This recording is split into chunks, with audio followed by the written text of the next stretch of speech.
If you remember when we initiated this process back in the past, Natasha, do I have a ability to change it from here myself? No, I don't. Okay. I guess if you don't mind, I can ask for slide movement. I'm going to sit because we're going to be here for a while. If you remember when we did this back now, it was May, June of 21 when we did our first one. When you were seated in January, we got a strategic facilitator at the time. It was Patrick Ibarra, and we took about 4 hours, 2 different sit-downs up here in the ceremonial courtroom. We had all the directors, and we went through, and as a part of that, we took some time to update you on where we were at and what was going on so that we could foster the discussion about where you want us to go from here. And so today's is going to be similar in the sense of we're going to be taking some time to see where we've come from the last year and a half. Typically, we'd like to do these every year. Over the summer, as you know, we've had quite large events, whether it was business projects or the elections going on, that we paused to do this until the new year, which I think is probably a good time in January as we reflect on the year past and look toward the future. So we're going to take a lot of the material that we developed back then. We're not going to recreate the wheel, but we surely want to discuss if there are any changes and guidance moving forward, specifically on some of the major initiatives that are going on. We came up with 5 strategic priorities, and those priorities, just as we start to talk about them, are not mutually exclusive. They're all interdependent on one another, and they affect one another and support one another. So just wanted to make sure to keep that in mind, and I'll comment on that as we go through. So this first slide here is really the culture of our organization, and we wanted to set that up prior to going into the priorities. Our mission here is to protect and enhance the citizens' quality of life by driving vitality and providing efficient, effective, needed services through talented and motivated employees. And you'll see that through our priorities as well. Our vision is that we lead through innovation, flexibility, and collaboration, which result in vibrant, safe, and well-developed communities. One other thing I'd like to mention here is the priorities, and for the public to understand, these are the board priorities that we're getting into. The county is larger in the sense of the other constitutional offices, but we're not strategic planning for the sheriff's office or the county attorney's office or the treasurer's office. They all have their own, and they have their own functions. So this is really around the realm of the board's responsibilities, as well as, of course, we support all of those offices. So back when we were working on our culture, our employees co-created what our values would be as we go forward, and it nicely fit into the acronym ACT, but comes with accountability, taking responsibility for our actions, commitment, all in going above and beyond expectations, and teamwork, coordinated group working together toward a common goal beyond our own personal ambitions. And hopefully you'll see some of those values come through as we talk about our priorities and what we've been able to accomplish. And so as we do, I want to take the moment to thank you for your leadership, because really that's what's guided all of us over the past year and a half. And thank you to all the staff. We've made a lot of good progress, and the quality staff and leadership that we have here in the county is why that's happened and why it will continue in the future. Next slide, please. So this is our first strategic priority, and they're not in any order for any particular reason, but it's just how we're laying it out. So financial strength and stewardship.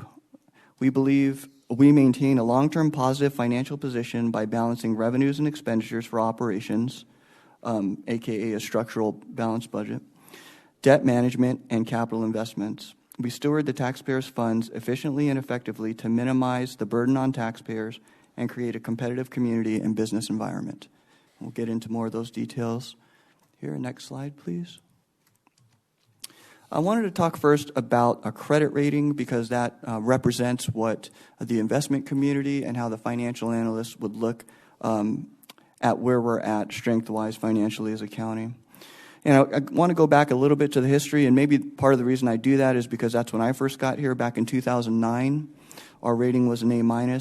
And today, back in June of 21, is AA for Fitch and AA- for S&P, the two raters that we typically get when we issue bonds. and today those ratings still exist. Part of the reason I wanted to show that was to show how they can change over the years, but how they can also take a lot of time to change over years. People don't typically just change ratings, flippantly or back and forth. They tend to be stable and change when needed. So a couple of questions that have come up in the past when we've talked about debt issuances are how, what affects these ratings? How can we approve them, or how might they be effective negatively? And so I wanted to take two of the comments out of our recent rating reports to help you understand that. So S&P is a lower rating at an A-, and they say, in our view, the county's general credit worthiness is somewhat constrained by its local economic metrics. More specifically, our calculation of market value per capita. That's an important one, and it's something that you all have seen over the years when we do our tax levy report and we do all the benchmarking around. If you remember, when we look at the value per capita of our properties, it's always at the very bottom. So we're at the bottom, sometimes at the very bottom, sometimes bottom 2, bottom 3 of every county in the state. Which is also why, and we'll talk about here in a little bit, our property tax rate is on the higher side because our values are so low that we have to have a little bit of a higher rate in order to levy an equivalent amount. And we'll get into that here on the next slide, but wanted to make that point. And then also the projected capita EBIs, which is really, for lack of a better word, discretionary income related to the national levels. And you've seen that also in our presentations where you've seen we've been on the bottom half of the per capita income in the state as a county, at the very bottom, matter of fact. And so what's that saying is we have a lot of people here, and they have a lot of properties, but the values and the incomes related are on the lower side. Some of the reason for that, as you know, is, and that we work on through here and that we've just talked about, is because we have a lot of residential and not a lot of industrial base. So like if you look at a Chandler, totally different situation because they've got a mix and a balance of those two, and Maricopa County as a whole. So that's a lot of the reason, as I was saying, these are interdependent and affect each other, really do cross over, and is why a lot of these priorities came to be, and a lot of movements that we've done over time have come to be. So as they mentioned, that they could raise the ratings if the county's tax base continues to grow and further strengthening incomes and population indicators. And then Fitch, on the positive side, the other question that gets asked sometimes is, well, if we issue this particular debt, it increases our outstanding debt in total. Is this going to hurt our credit rating? So what they've said is the county's long-term liability burden is a low 4.4% of personal income. So they expect our long-term liability to remain consistent with a AAA assessment. So as they're going through all these different categories, they're rating each individually first, and then they have an average. So that actually has a AAA assessment. AAA is the highest, and you'll see in the next slide, but AAA is where we want to go. So as far as our debt to our income and population, we're at a very good place, and they see it growing appropriately and consistently with each other as they all grow. So next slide, please. So just so you and the public can see, this is the chart that we rate on, and so us being in AA and AA- is considered a very high credit quality with very low credit risk. So we're almost up to the very highest tier that we could be at. As I mentioned before, Chandler, that city is rated as AAA. Scottsdale is rated as AAA. We're obviously not speculative grade. We're not a risky investment. We're not a junk investment. Where we started out at A- in 2009, as I said, we were still high quality credit, but at the lower end of that, really borderlining moderate risk. So now we're at a very stable, very low risk situation, a very good, solid credit rating. But we would always look to improve. So as we go into the future from that aspect, one of our goals for the long term is to increase these, at least take a step up, and try to get to a AA for S&P and a AA+ for Fitch. Let me take a moment to stop there. Are there any questions related to our rating and where we're at, what we've been doing there? Mr. Chairman, I don't really have a question, but I remember back in the day, like in 13 and 14, we were trying to get some credit, do an analysis on it and where we stood. I didn't think we would be very credit worthy. They gave us a pretty good credit rating at the time, and I asked Mr. Liu at that time, why would they do that? And the answer is because governance will raise the tax rate to pay the bill. They don't see the down risk. It's not like a business because they just see that the governments will cover their debt with a higher tax if they have to. And so to that point, though, we've done a really good job of maintaining a real steady tax rate, even declining at some point. And we're able to decline it because we have seen some increase in valuations. So, but I always thought it was interesting that they don't look at it like a bank, like a business, because they go, well, all you have to do is raise your tax rate and you'll be fine. And that's really how these bonding companies, I think, do their analysis of government. So, and you can correct me if I'm wrong, Leo, but I kind of remember those conversations. Thank you. I'll add a little more color to it. To your point, I remember those days well. The issues that we were going through at the time was we were burning through our cash reserve. We got down to 12%, and we had a negative. We had a deficit. We had an income statement that was going backwards, mm-hmm. And so. And it was on the heels of the Great Recession. Housing values and commercial values were still trying to catch up on the rolls. And so, to your point, a couple of things we were able to do. One was in the past, in 10 and 11, which you'll see in a future slide, the county was taxing its maximum property tax rate by law that it could tax. And it was continuing to do that. That had been the history of the county.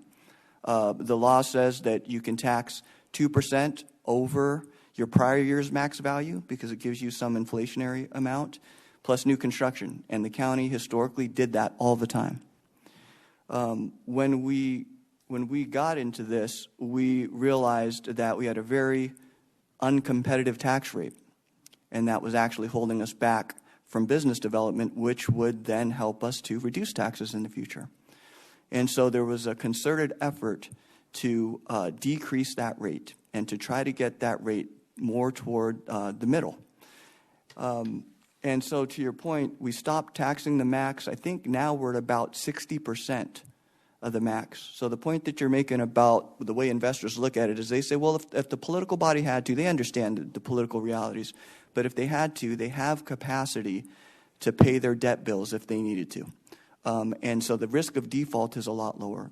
But at that time, what we all went through, you remember probably in much detail, we scrutinized and we analyzed every contract, every one of our departments and how we were operating, and made decisions to contract out things that were cheaper and more efficient and effective, or cut contracts and do stuff in-house.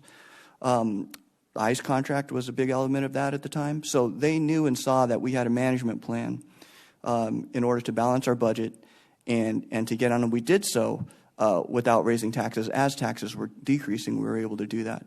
And so they went with that plan, and they do surveillance. So they look at us every couple of years, even if we're not doing a bond issuance. And they saw that we were able to execute that. So they have confidence in the county's ability through management and through legal abilities related to taxes that we're not a high risk at all for a default. Yeah. Any other comments or questions on that? I think that's a good segue into the next slide, which will go back into that. And thanks, because that comment did help set this up. I did want to talk about where we were at in 10-11. You mentioned 13-14, but 10-11 is where, when I got here, and 10-11 was where a lot of these kind of goals and strategies started to change, again, from taxing the max. And very much the reason why being, one of the questions we asked was not only do we have a high tax rate compared to the other counties and non-competitive in the business environment, but as we mentioned earlier, what is the amount of wealth that the county community has to pay these taxes and to support this function? So one of the metrics we looked at was how much is our primary property tax levy as a percentage of the county's personal income. And so back in 10-11, it was 1.16%, which was the second highest in the state. We have 15 counties. So it was the second highest out of the 15. So again, we wanted to reduce that levy per capita, and we wanted to reduce that rate. And so today, the most recent information we have, we're the 10th highest out of 15. So we're actually lower than the median when it comes to this, which is great, and we've reduced that to 0.71%. And so part of the history that I was trying to get to is if you own property in 10-11 and up until today, you experienced whatever changes in valuation that occurred over those years. Because if you know, the property tax levy is just the valuation of your property, taxable valuation, multiplied by whatever the tax rate is. So very simple. Value times the rate gives you the levy, what you're going to pay on your bill. So if you were to look at that formula over the last 12 years, and this is an aggregate on average, and you take out all of the new construction that got added, you own that same property, the Pinal County portion would be 15% less on average of a levy today than it was back in 10, 11, in real dollars, not inflation adjusted. So if you put that, even an average of 2%, which we know recently inflation's been different, but if you average 2% over that time, not even compounding on each other over 10 years, you would expect to see a 20% increase just for inflation. And it's decreased 15%. And that's important because a lot of work we've done, but I think it's also important as we start to frame the conversation around, since now we're at this place, what kind of guiding principles do we want to use going forward, which came up the last time we did the adoption of the budget. So I want to, which is a great segue into the next bullet on here, which is about that philosophy. But before I move on to that, is there any questions on that part, history of the rate and where we've been? Okay, so great. So that sets us up really nicely, and to help everybody understand, we have this truth in taxation notice that we do. That's a part of the state statute. We publish it in the papers. We have a public hearing. We have a vote. What the truth in taxation notice does is it says if there are any increases to the actual levy on existing properties, you have to notify the public that there's a tax increase. Even though your rate may go down, that levy may go up because your values went up. And so you can reduce the tax rate and still increase the levy and still do a truth in taxation notice, which is what actually did occur in this previous year when we did this. And I remember current chairman started bringing up some of those questions when that happened. I can't remember the exact percentage. I think it might have been 0.03%. It was pretty low because we only went 2 cents over the truth in taxation rate. But the reason I bring this up is it can happen the other way, and it's happened the other way, where the values go down significantly, and if you wanted to levy that same amount as you did last year on that existing property, you'd have to increase your rate. And there were times that the county did that just prior to 10-11 for that year. They did that. It went up, I think, from 330-something, 340-something to 399. So just before we started that strategy, that's exactly what happened. And so this is just one mechanism and one way that it can go, but I want to understand how both of those things offset each other. In contrast, if you were just to keep the tax rate the same all the time, then your levy would literally change in proportion to your value change, up or down. But if your values went up, you kept a flat rate, of course you'd have to do a truth in taxation because you'd be levying more on existing property. So one other concept to consider is a levy that does have some relationship of inflation in there. Because like I said, if you were just to keep a flat levy on existing properties every year, then you would never be keeping up with inflation. Granted, I understand perception of the public of, hey, you guys got to trim the fat, you guys got to get lean, you got to be efficient, and you got to maximize the use of our taxpayer dollars. And like I said, we went through significant efforts to do a lot of that. I'll never say that we're perfect. I'll never say there's not any waste, because there always will be in all the top companies in the world, top governments in the world. There'll be some level of, because none of us are perfect. But we want to get there as close as we can. Theoretically, if we were ever at that place you would want some levy for adjustment for inflation. Otherwise, we as an organization would be falling behind in meeting the demands. But of course, that goes with what are the expectations of the community, and what are they willing to pay for those expectations. And so, if you were perfect or close to it, and you didn't adjust for inflation, then you would say, okay, well, where do we want to reduce whatever level of service that might be, and where is that acceptable to the public for what they're paying for? And then, which I've kind of already talked about, is the hybrid and needs adjusted, and it's really a hybrid of all of these in a sense, where the public is telling us what their expectation is. The organization is saying these are the levels of service that we can provide with this amount of money. So where is that balance in that sweet spot of what the community's expectations are today, what resources are available, and what the organization is able to produce? And I think as you've been through, we go through that exercise. We see what the departments are asking for, what they're requesting, why they need it, how that would affect the tax rate, how it would affect their reserve. So we go through that during the budget process. And so I just wanted to bring it out there, and hopefully you can understand the framework and the differences and the nuances, and get some guidance as to how you want us to move forward. Do you want us to be in a kind of tax reduction, levy reduction mode like we were in the past? Do you want us to try to kind of more keep up with inflation? What's your gauge on what the community expectations are and where we're at, as we are a growing county and we're growing fast? And so what type of approach, principles underlying do you want us to, direction do you want us to go? Mr. Chair? Yeah, I think he's asking questions there, so let's all weigh in. So this last year, our TNT, it seems like it was 13 cents. Is that right, Ms. Woods? And we dropped our rate 11 cents. And that brought us down to where we maintained our general fund balance. And we're pretty much, it was only like $100 and something thousand that we were over the previous year. And that was a pretty substantial cut. That seems to be pretty good. As we were going through and we're looking at different departments and we're looking at what they need, not what they want, but what they need and how they can operate efficiently.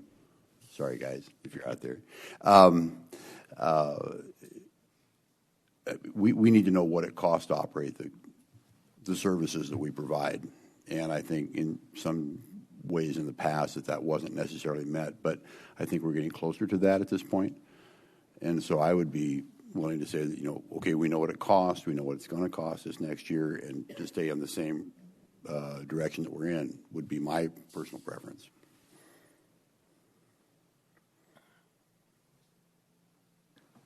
Well, I want to have the ability, like I brought up months ago, that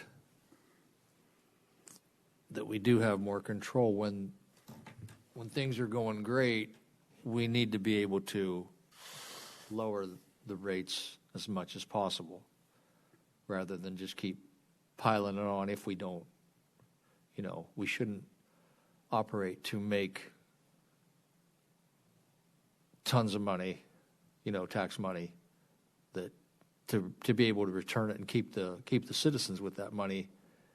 And as it was set up before, we didn't really have that ability because it's such a lag time. So anything we can do to make it more so that we can adapt quicker would be useful for us. Okay. So I'm hearing, it's sort of a hybrid in the sense of what are the needs in order to provide these services, but keeping in mind we want to lower the rate. Yeah. We want to continue to lower the rate. If possible, yeah. And, Mr. Chair, and we need to be mindful of what the constituency wants in the way of services. And I know there's a lot of talk about people, as new people move in, we want all these services. Nobody wants to pay for them. I get that. I'm one of those people. I want all the services, but I want to. My tax rate preference would be 0, right? So, but that doesn't work. So we have to maintain some level of taxation in order to provide services. And as the county grows larger, there's going to be an expectation of more services needing to be provided. So we have to temper that with the cost and what it cost our constituency. Yeah, and that is the goal as we have moved on and as some things have come up, and as you've heard before, and since you've been in all have been in government in one way, shape, or form for a while now, the businesses will tend to be net contributors to the government, and residents as a whole will tend to be net consumers of the government. And you even see it in the way you look at assessment ratios. You get 10% caps, versus 18 or what. So, part of, to your point, is to grow, and what the investors also recognize is to grow the economic base and diversity of the county to where the residents can enjoy the amenities and the benefits and the quality and the services without being overburdened. So that's a lot of the reason why we're trying to create the balance shift there that you'll see in some of the later slides. Mr. Chair, if I could interject on some thoughts here. We do have various areas that are growing in population, and because they've grown so rapidly over the years, and I'm talking about areas like Santan Valley or even Gold Canyon or other areas like that, where people are moving in these areas and expecting or thinking they've got certain services. Fire protection's one of them. Let's just talk about some of these things as we're discussing this. Parks, recreation, things of that nature. That some of the discussion right now, there's still some more work that we need to do in the public, because I've been pretty adamant about getting some skin in the game from the people that are in those geographical areas that want these type of amenities that we're talking about. And so we need to be able to have a discussion, and I think this is part of where we're at. What kind of services are we going to offer? Are we going to enhance some of the services? I think I've heard Supervisor McClure say in some states that he's lived or that he's been a part of, the counties offered community parks, like what we have up in one of our smaller communities that Supervisor Kavanaugh used to represent, and that we're taking care of the park, one of the parks. It's a small park, nonetheless, but we do the maintenance and everything on that park. And so we've got to look at it from that perspective. So are we looking to expand some of our services? And if we are, then that's going to be part of our budget that's going to be spent on that. Or do we do some kind of a hybrid of a public partnership, public-private partnership? And we still have some planning to do there in some of these areas, specifically in the Santan Valley area. And there needs to be a lot of discussion that with the citizens, to your point, Supervisor McClure, is that we need to get a really good gauge of what our constituents are desiring and what they want. But with that, they need to understand there's some taxation with this. I think all of us are here trying to be as conservative as we possibly can.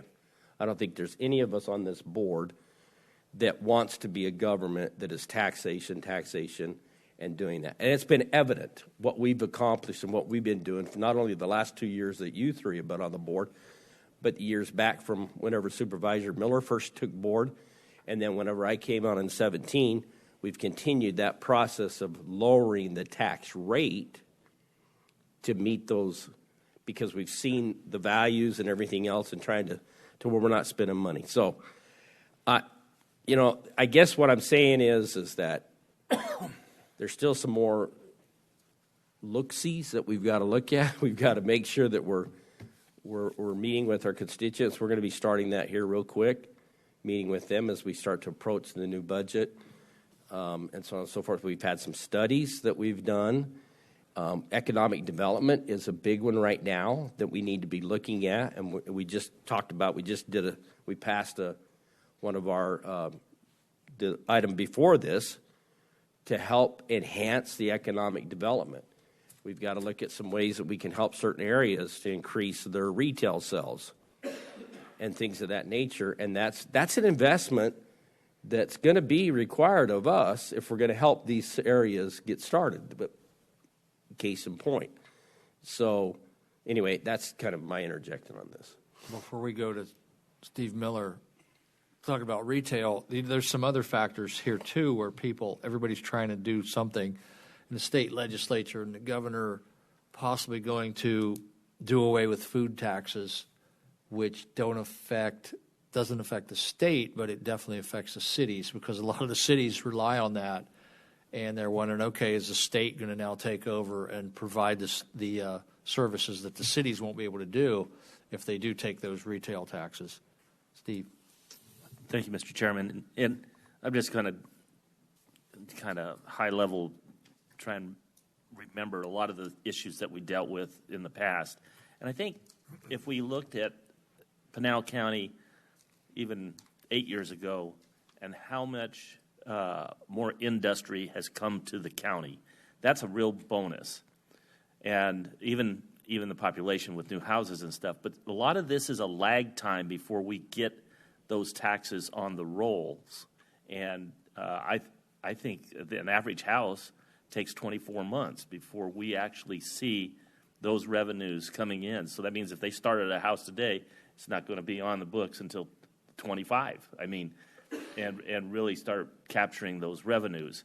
So we're playing catch up constantly. That's really where I wanted to go with this. And the demand comes long before the dollars come. So that's trying to shrink that gap has been difficult at times.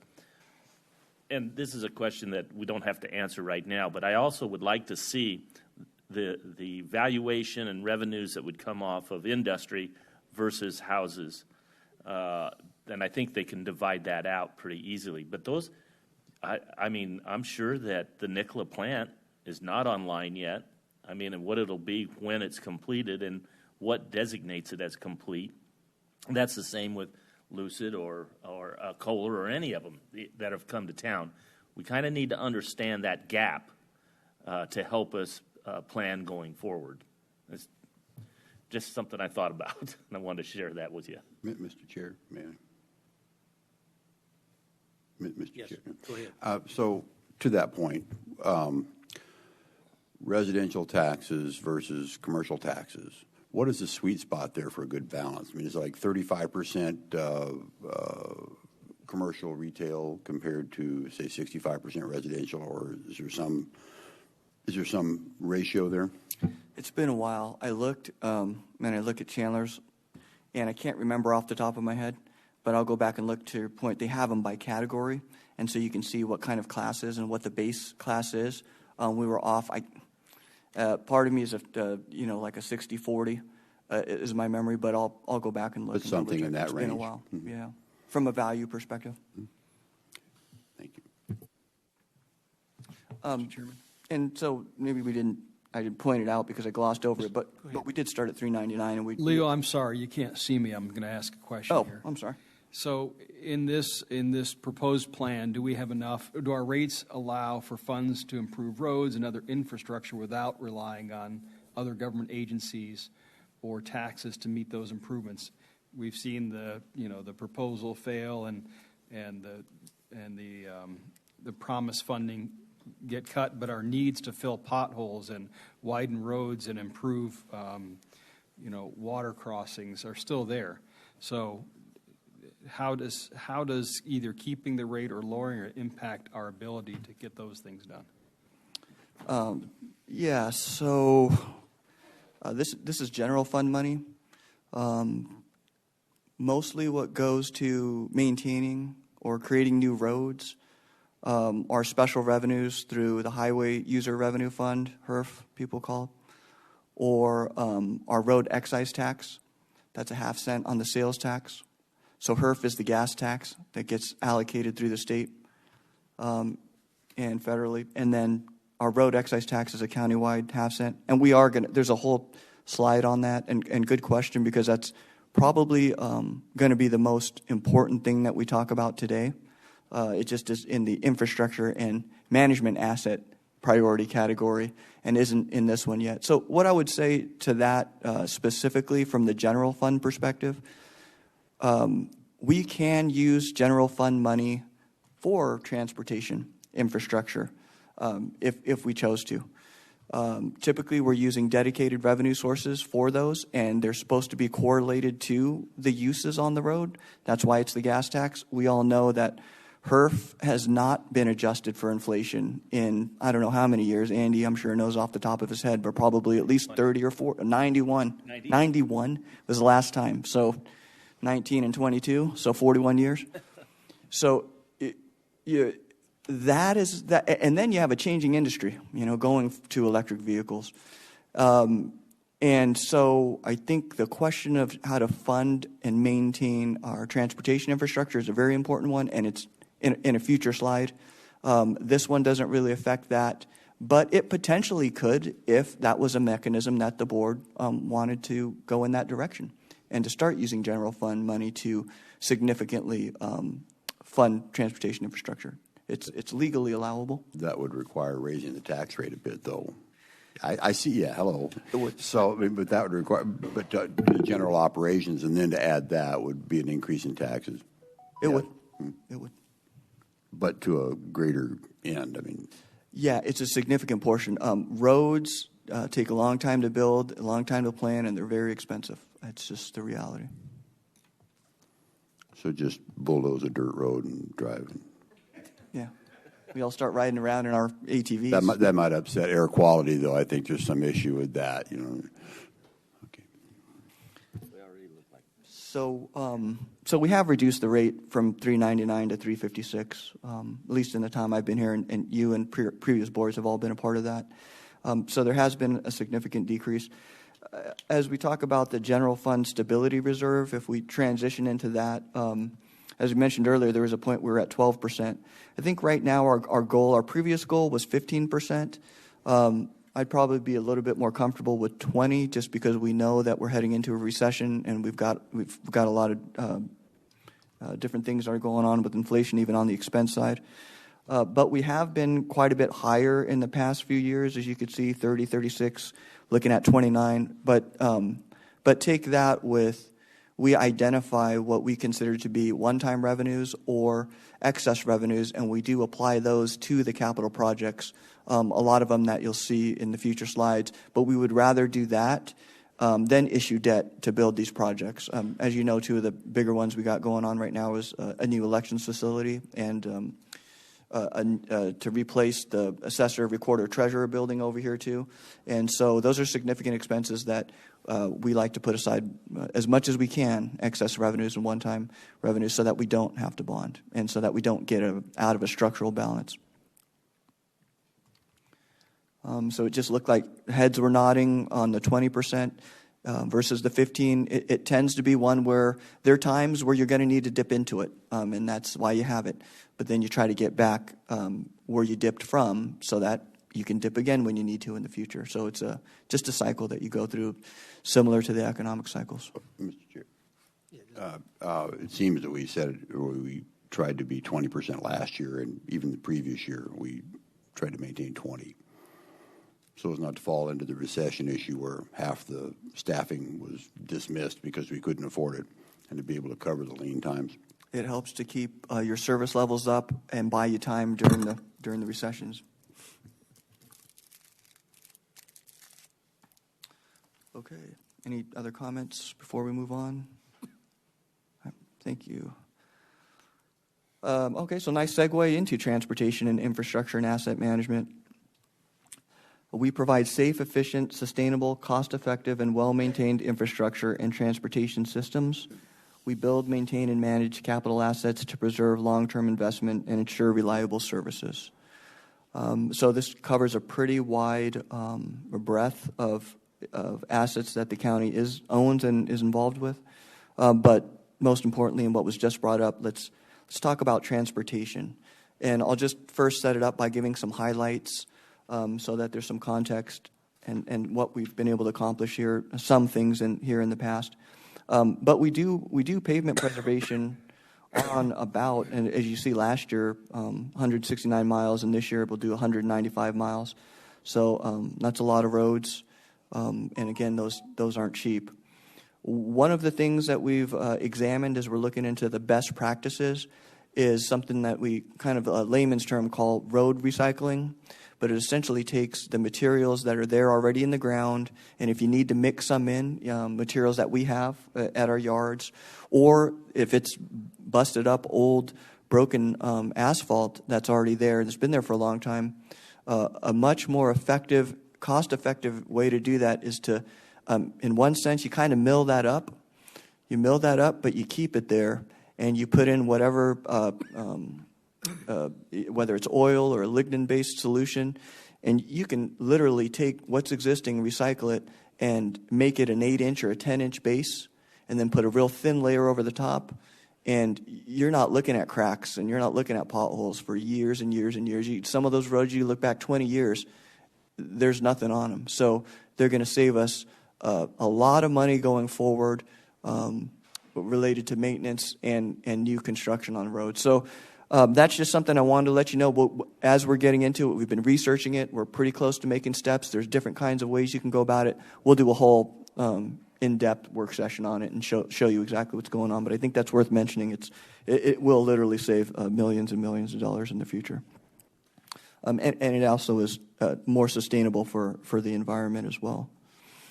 And then another thing that we're doing is the railroad crossing study countywide. Some of you know when this is a headache. It's a big headache, getting UP to give up any of these. And so we're trying to, when these happen, they usually like to trade them off. So if we're going to need one, we want to give up one that's not being used. And so we're doing a countywide study to see where we can do that. So when we need them, we'll be able to switch those out relatively timely. And then I'll just go over some of the state allocations and federal grants that we have gotten. Unfortunately, we didn't get that federal allocation on the I-10, but the state was willing for their side of that match, which was a big deal. We'll see how that develops in the future. We do have $20 million already that had been allocated to the north-south tier studies, thanks to our representatives there. And of course, there's a lot more work to be done and more money going after that for this session. Leo. Yes. So, just so the public knows, you're talking about the federal money, correct, on the I-10? Yeah. That was federal money. What happened there? We didn't get it. Where's our state? Where was our federal representatives in that? Well, Supervisor Miller probably could talk a little bit better on the inside baseball on that, if you don't mind. Well, Mr. Chair, it just came down to priorities, and this current administration saw. I think they wanted to do more smaller allocations than one big one, and the criteria of multimodal aspect to widening I-10 is just not something that's feasible, but that was not conveyed to either the people that select these types of projects and grant the grants for whatever reason, and we just fell short. And and there was another project there on I-10, the Courtson interchange, that ranked very, very high, but didn't get. They selected 5 and we were number 6, and I don't know. We're putting back in for that one. I can't remember the exact criteria that Larry Raines told me that they were short on that one, but I know. Well, the reason they didn't want to give us that one is because they thought we were going to get the widening I-10, and they didn't want all these projects to be in Pinal County. So we didn't get either one of them, which was kind of sad. But folks, I've said it for years, and I'll continue to say it.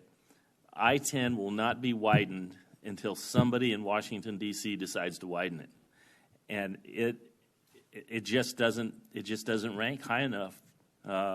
Goes back to, I think, the political power that our delegation really has, and falls down pretty low. And it's unfortunate, but we just haven't been able to rise to that occasion to get that type of work done. And the sad part about transportation, and I'll just say this in general, it never rises to the need until there's enough fatalities. We base so much of our transportation systems on fatalities, and it's not pretty, and it's not.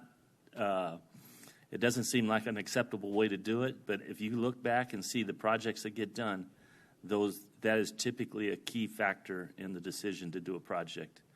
It is very expensive. Transportation is so expensive. I'm kind of on a soapbox here, but I've been dealing with it. I dealt with it clear back when I was on the city council back in the day. I mean, it's never changed. 1991 was the last time the gas tax was adjusted in the state of Arizona. And the revenues since then have been on the decline. Not just because of electric cars, but because of the cafeteria requirements on auto manufacturers to get better gas mileage, We drive more lane miles now than ever, and we use less gasoline. And so to base the revenue off of gasoline sales is not good. And then in the last 4 or 5 years, certainly the electric car industry has really put some more pressure on that. So it's going to take some strong political capital to change that mode. And these are the things that I would hope that CSA and possibly more statewide organizations, League of Cities, that we send resolutions or we send letters to our Arizona delegation and ask for more help in these types of needs.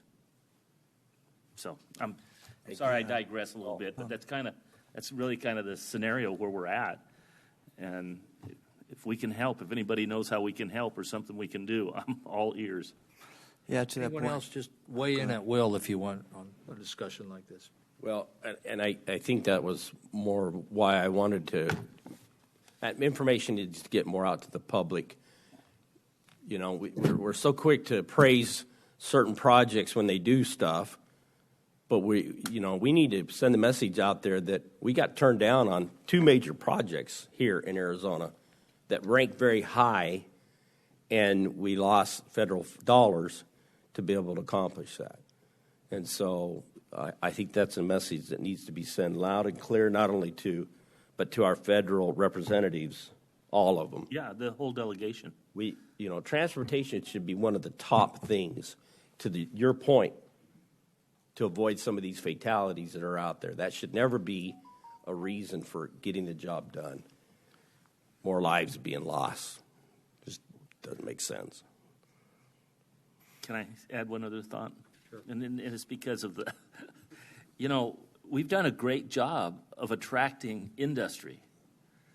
But the industry's looking at us now. I mean, I can tell you Lucid Motors never expected to have to add 2 hours to a supply chain because they have to get certain products delivered into the Phoenix area. They send trucks up, and then they bring that product on down to Casa Grande. I mean, when you really start adding 2 hours to probably a dozen vehicles a day, drivers and everything, those are real dollars that are costing them now to get those products down. They're looking at, instead of a 2-hour turnaround time, they're looking at a 4-hour turnaround. And if you're in business and you understand those costs and how they affect the bottom line at the end of the day, those are difficult. And so that go back to, we kind of somewhat promised these industries that, don't worry, we're going to handle this transportation problem, and we are not handling it very well.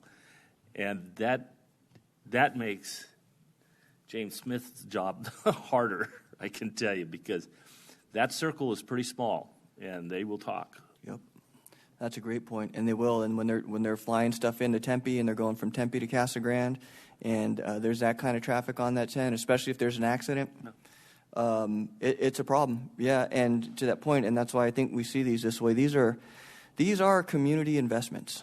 They literally are, and they're investments not only in the quality of life, for time on the road for all of us, and our vehicles, but they're investments because others will come and invest because of them, and they'll literally pay themselves back in the future. And so I think transportation, when it comes to transportation and when it comes to taxes, it's a slightly different conversation. A service, yes, you're going to need, and in a way, they're going to pay you back either way. But this is an investment in an asset that will literally pay you back over the years and more. Just to help Supervisor Kavanaugh a little bit, I do want to let you know that there is a bill that has been dropped at the House through the Rural Transportation Advocacy Group that outlines rural counties and going after some projects. And we're asking the state to give it to us through their general fund to help kind of soften that blow.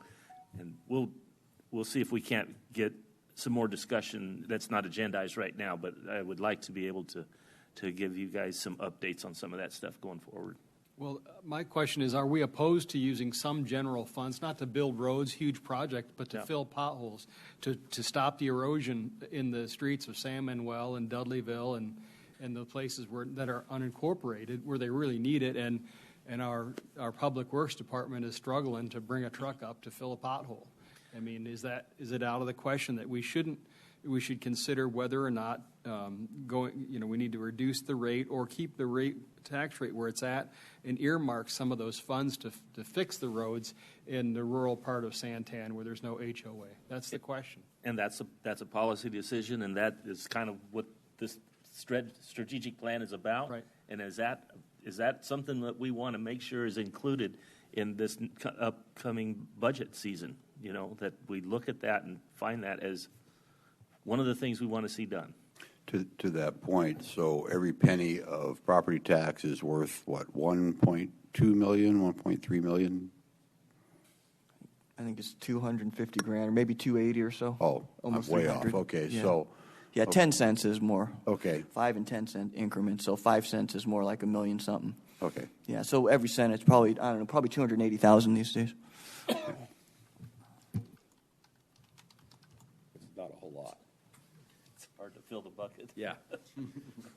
Well, yeah, and that's why they have debt. I mean, there's dedicated sources for reasons, but those dedicated sources just haven't kept up, and as you've mentioned before, the dynamics of them.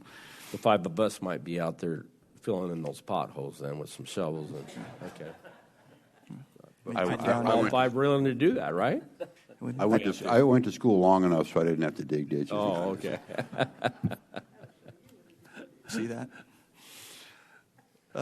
So, and back to the earlier, we can have some items on, the federal legislative updates and supports from Steve Block and CSA. We probably ought to have him here on the same meeting, on the same agenda item, because there is some overlap over there, and get into those. And also, to point, the RTAC has been brought up before, just different priorities of the RTAC and potentially being able to help, I think, to help fix and finish that loop that Supervisor Chairman Surdy has been focused on for quite a while now. So I think it'd be helpful. We'll try to get those at the same time, coordinate, be kind of a legislative day. That'd be a good deal. So there are other, and our state legislators have been dedicating important money to important projects. The 24, I did want to mention on the State Route 24 that we got allocated the $15 million toward it so far, which is great for right-of-way. But we also were able to successfully work with state land for them to package it in an auction. So if somebody is to buy this auction, they're going to dedicate those right-of-ways to us, and those right-of-ways are $20 million plus. And so that's another reason why state land and we all work so hard for projects to come in, because there's transportation benefits that get built into those processes. So, Leo, if I might ask a question then, with LG purchasing that piece of property right there on Ironwood and the 24, is that portion of what they bought, has that been allocated? Is that in that scenario that you're talking about? It's in a future package. It wasn't in that package. That one did have right-of-ways that came with it, but the 24 and the Pinal Parkway right-of-ways were not included in that. That was in another package, in a package that's currently sitting ready to go if somebody wants to. Okay, so the future of that $15 million then, it's to purchase other right-of-ways, correct? Right, and that could we could use that on the 24 to take the right-of-way as we plan to go all the way up to the 60. Yeah, to Peralta, somewhere around Peralta Trail. Okay. And then, of course, one of the highest priorities for City of Maricopa is the 347 widening, which there were state allocations to help move that along as well. And then two of the important federal grants that we got that you'll see, and you were there at their groundbreaking for the inland port on Hauser and Hannah Road, and really that made that Nicola project possible, and that whole site, as there are other roads that we're working with Coolidge on for Procter & Gamble and for other projects that are currently looking at that site. And then Peralta Road, which many of you just drove down to the ribbon cutting it to that park, $13 million to get that thing paved and to get it paved all the way to the federal trailhead. So nice access for a lot of healthy recreation that people like to do out there. And then as I just mentioned, we do collaborate quite a bit. That one of the themes that came out of our last strategy session is the amount of, and quite frankly came up before, is we want to be regional leaders, and so we want to collaborate with the cities and towns on everything when it comes to infrastructure, transportation, planning, flood control, all of those elements. And so this is just a list of some of the collaborations, both on ways that we win projects and ways that we plan in the future, long-term planning, as we partner with MAG and others and do special area plans and also kind of large regional areas for movement. Next slide. So we're going to go through a few of these, and this just to give you some pictures and to highlight some of the things we've been talking about. Sometimes people don't always understand when we talk about the SR24 extension, so that you see it there on the top from Ironwood all the way over to the 60. The green is the north-south corridor. The Tier 2 side, after Tier 1, it moved it over farther east. And so we're trying to do the Central Arizona Parkway. I guess we call it that. I refer to it as the Pinal Parkway, but whatever we end up calling it, it's that blue that turns into the purple that heads south, so that you've got avenues for folks that are currently living there to get to the 24, and then also in the future, as all that gets built out, then they'll go over more toward the north-south, further east. So that's what that looks like. So real quick, just so these are just these aren't set in concrete. Yeah. Right. And right. Yeah, they're concept drawings more than anything right now. Right, completely. And that's one thing. We put this out, and you'd have thought all hell broke loose. Everybody was calling, "What are you doing?" But this is just to give everybody an idea that we see with the potential growth that's going on. We're thinking ahead of the game here, right, on all of this. Especially we're having to pivot. We've had to do an audible whenever the 4617 was turned down, or 469 is what was turned down. And so these are all parts of the audible that we've had to pull, and then moving the north-south all the way to the east. That Cap Parkway is a result of that, pulling an audible so that we can meet the demands, and recognizing that we don't want the same issues that we've got with Ironwood, for instance, and some of those other roads in some of these areas. We look at out there at Gold Canyon and the problems that many of us that drive on Gold Canyon, the people that live out there with whenever the Renaissance Fair or any of those things goes on. So that's even more of a reason to get the 24 to get around the Renaissance Fair and help take some and ease some of the traffic off of the 60 and get it and divert it towards the 24. So, and this kind of information, I wish we did a better job, and maybe that's, I need to do a better job getting that information out to our constituents, because I've been in here for 6 years, and we still have confusion on some of the roads and infrastructure that we've built, and that we built already, and what's in the future. And so, but anyway, I just wanted to make sure that that's just a conceptual. Thank you for that point. Very illustrative and erasable markers. It is just to illustrate a concept, and it takes a lot of right-of-way acquisition, design, environmentals. So it takes a long time before these things even really get narrowed to what they're really going to be. But we did want to show the concept. And to your point, and I'll make this point now, and I know we're going to talk about it later, but people, communities that are making investments in their quality of life, to me, are going to be more apt. To your point, we got to do a better job of educating at the county level and at the cities, and getting the feedback from the communities to know which roads really make a difference to them, to the point that they would say, "I'll pay for that." Yes, that vote went down, I think partly because look at that green line. Nobody's over there. Who's going to say, oh, I want to pay for that? When they're saying, I got problems right here close to home that I want to be paid for. I don't see this on the list. So if you're going to get a plan that the community wants, it has to be a community plan. It has to be a plan where those community members say, I'm willing to pay for this road, and I see this on the plan. So I'm good with that one, whether it's the bypass in Gold Canyon, whether it's the parkway closer over here to these, to the folks in Santan. So, and we'll have that discussion here, but a great point, and probably the most important one of today. Okay. Thank you. Next slide, please. And maybe we'll flip through these a little bit. This is just a visual and some background on the build grant that we did get the federal funding for.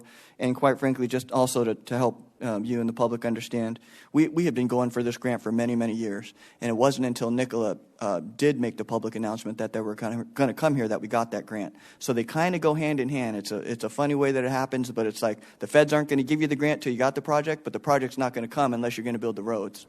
So you kind of got to time it, and in this case, it worked out great, but they go together. And then your Meridian Road project to get folks up to the 24, a partnership with Queen Creek. And so we're just illustrating some of the things that really have a significant impact to people's lives that we're able to partner with our municipalities to accomplish. Truckle Road over there near Casa Grande, and this one does have ties to some of the projects that are going out there. As you can imagine, as you can see in these pictures, there's a lot of dirt and just a lot of land, not a lot of developed roads, but that's exactly why folks want to go out there, because there's land that's close enough to a workforce, but the infrastructure has to catch up to meet those needs. So we partner with Casa Grande there. Same thing with Thornton Road, and as you can see there, it's near the Lucid site, and to help get them down, and all these other companies over here, get them down to the 8. So we'll work. Mr. Liu, wouldn't that, you're saying you can't get the project without the other project, the road project without the building project.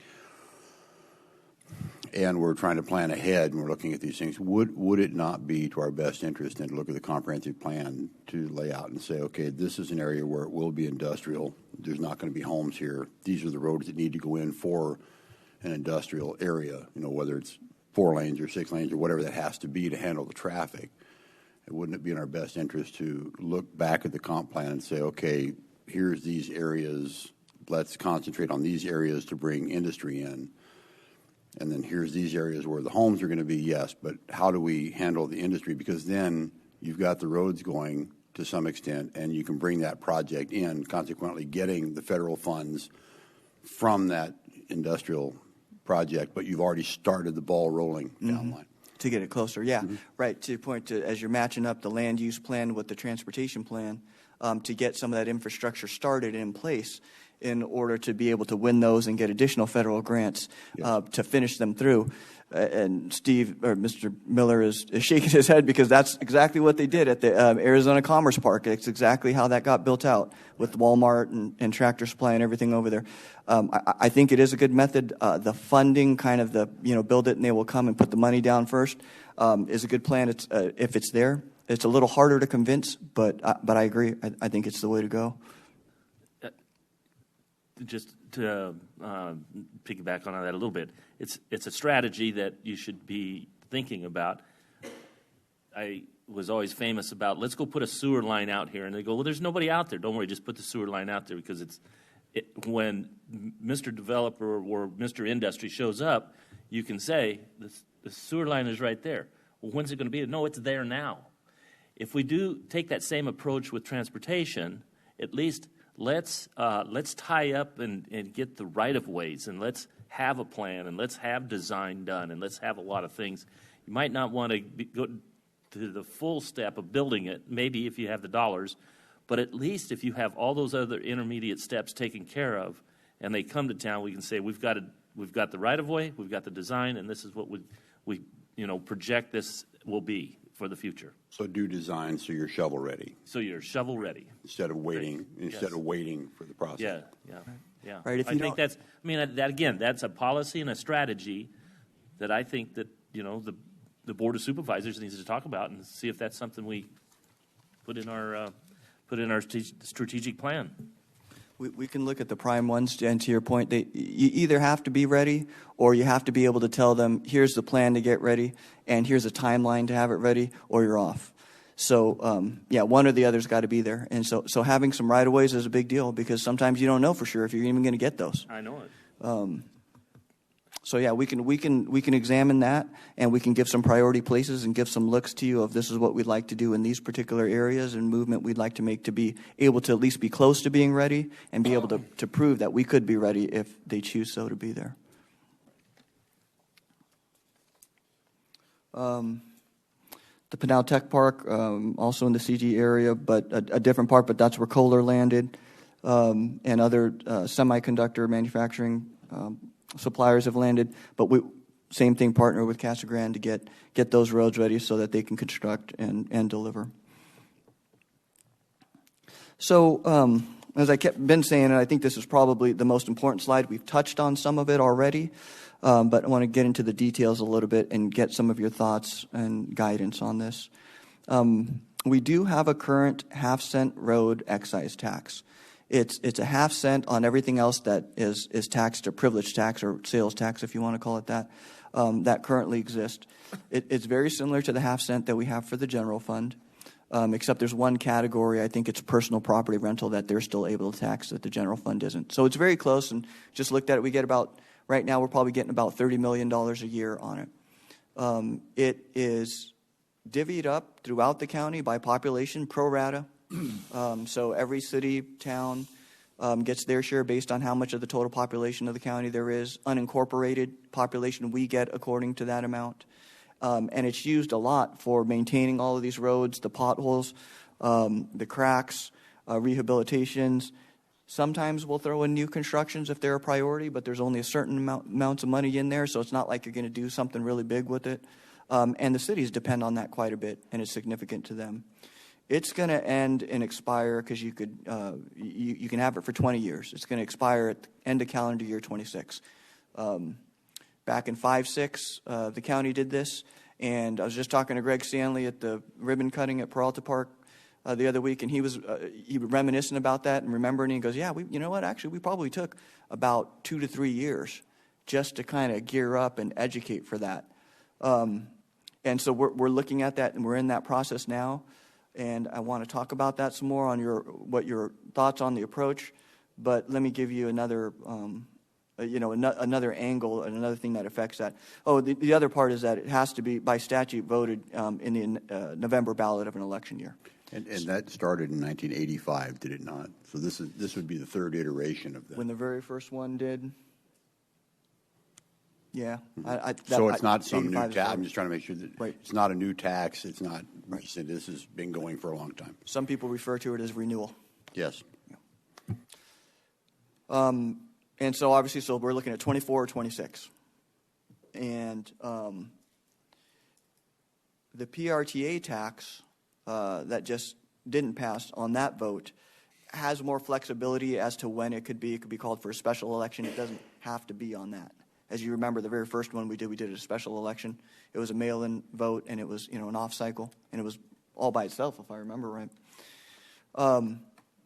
But that plan that was approved originally, and it was approved at 416 and 417 props.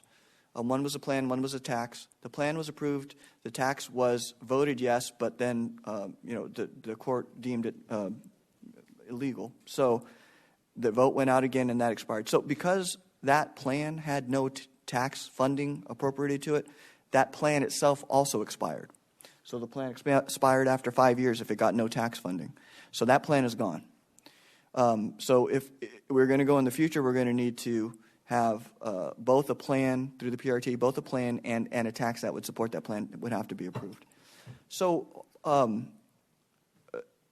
part of the conversation that's been occurring is for the public on these, it could be confusing to them as to, okay, well, there's this tax that we just voted down. We voted for it once, and then it had the court baggage, and then we voted it down. And then now you have this other one that's coming, and then maybe now you're going to have another retry at the PRTA, and it could get confusing. And even from a government standpoint, the towns and cities and us, we want to have a cohesive plan between both to be able to say, look, for this half-cent road tax, that's this 20-year tax, this is what we do with that money, and this is what we would do with that if approved for a renewal.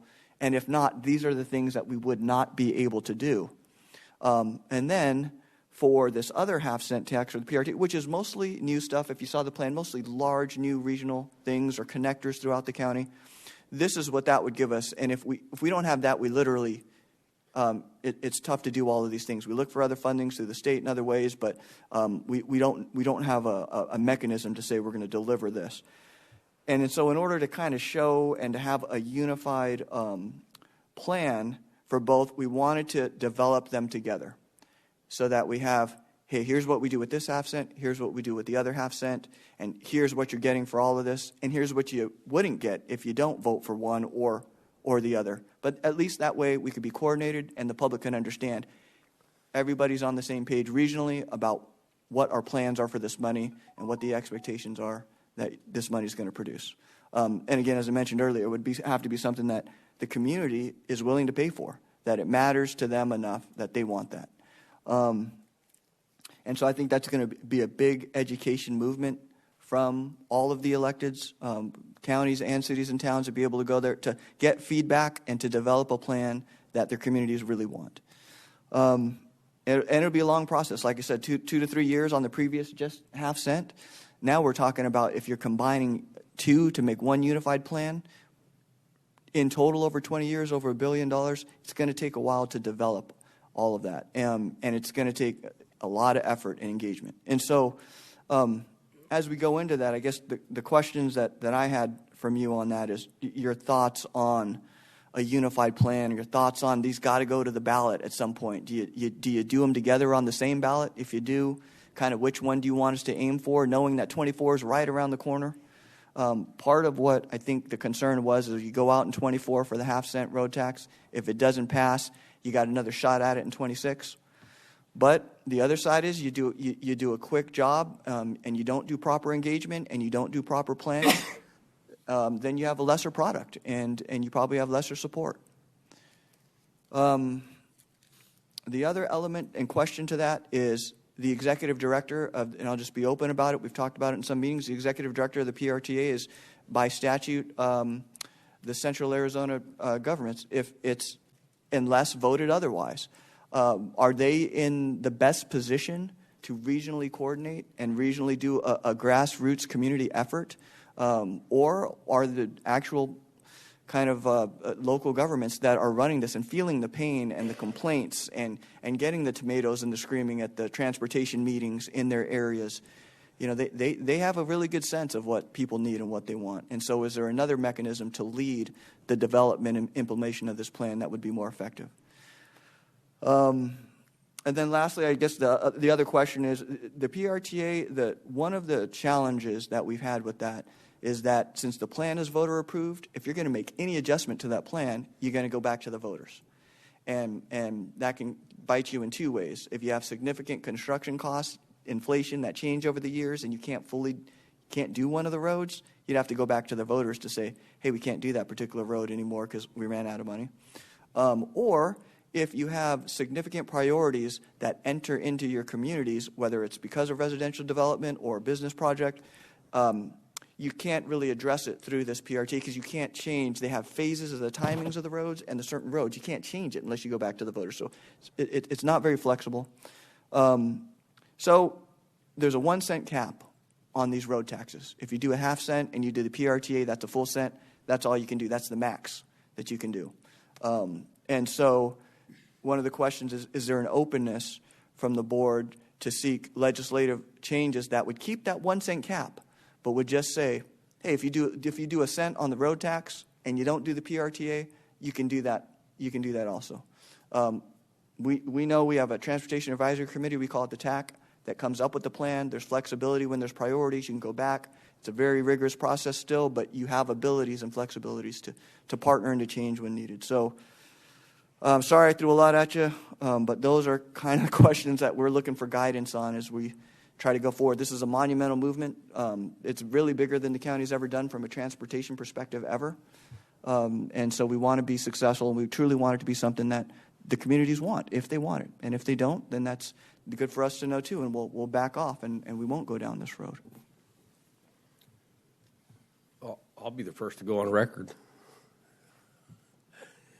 I like the idea of the sales tax because it actually, the general fund comes from us collecting property tax, but I think in the sales tax portion, it's even the traffic, no matter where it's coming from, is going to be participating in building these roads and the infrastructure that we have. And I think that should be one of the items here.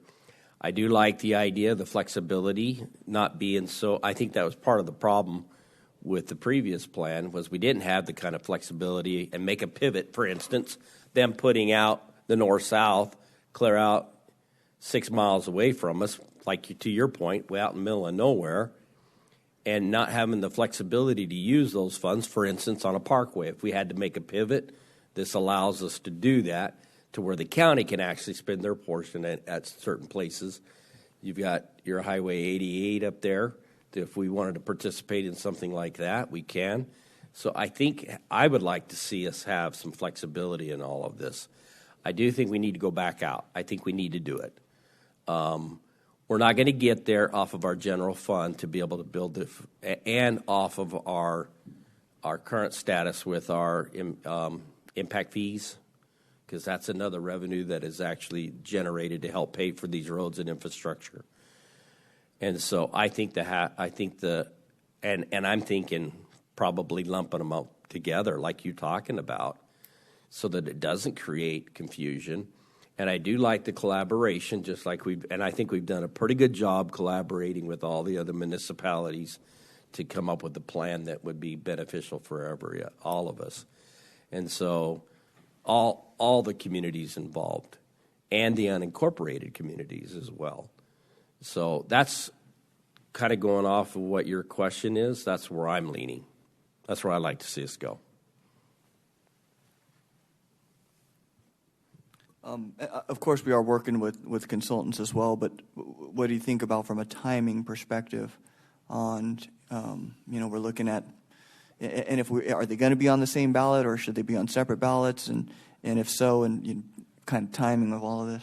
Yeah, and you know what? A consultant probably could help us with that, but to your point, what you said, rather than being hasty about this and making sure that we get the right education out there and get the buy-in from the public as to what we're trying to accomplish here, I'm leaning towards 2026.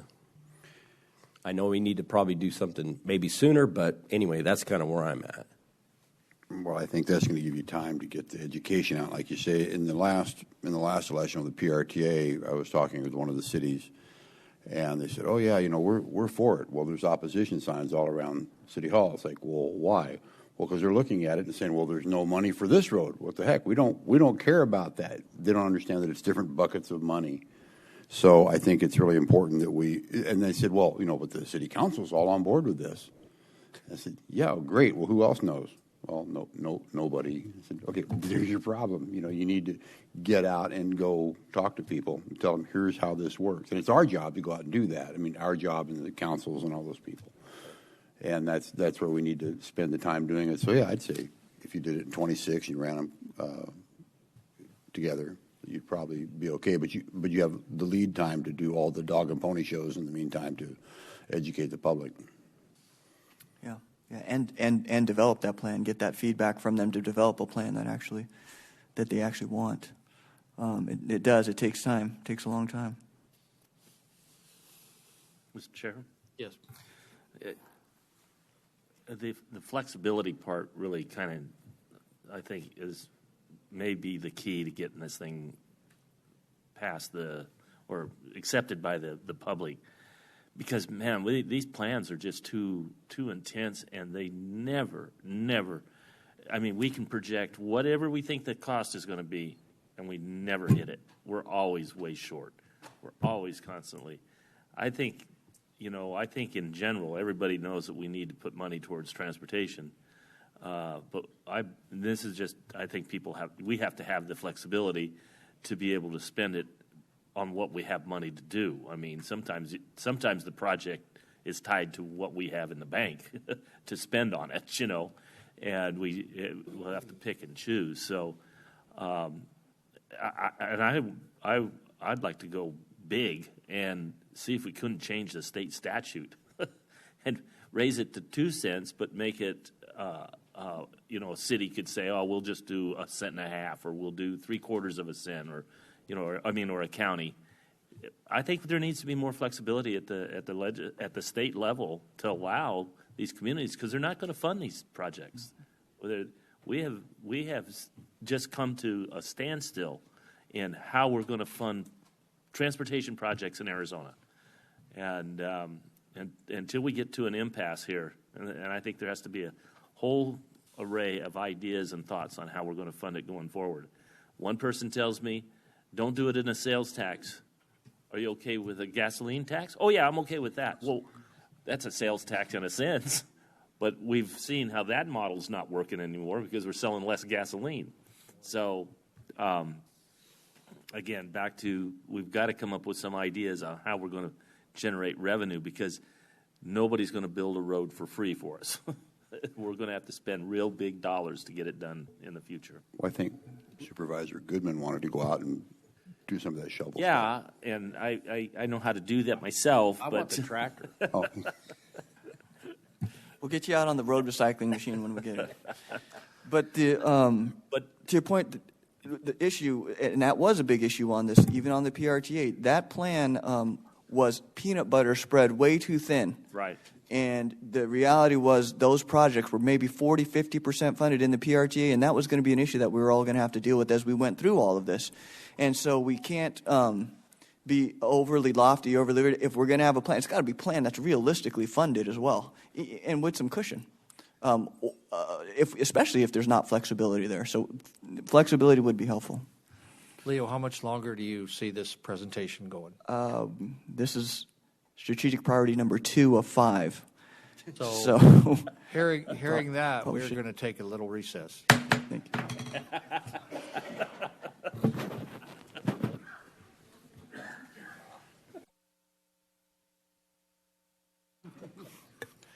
Thank you. Thank you, Chairman. And I was advised by counsel that I need to slow down a little bit.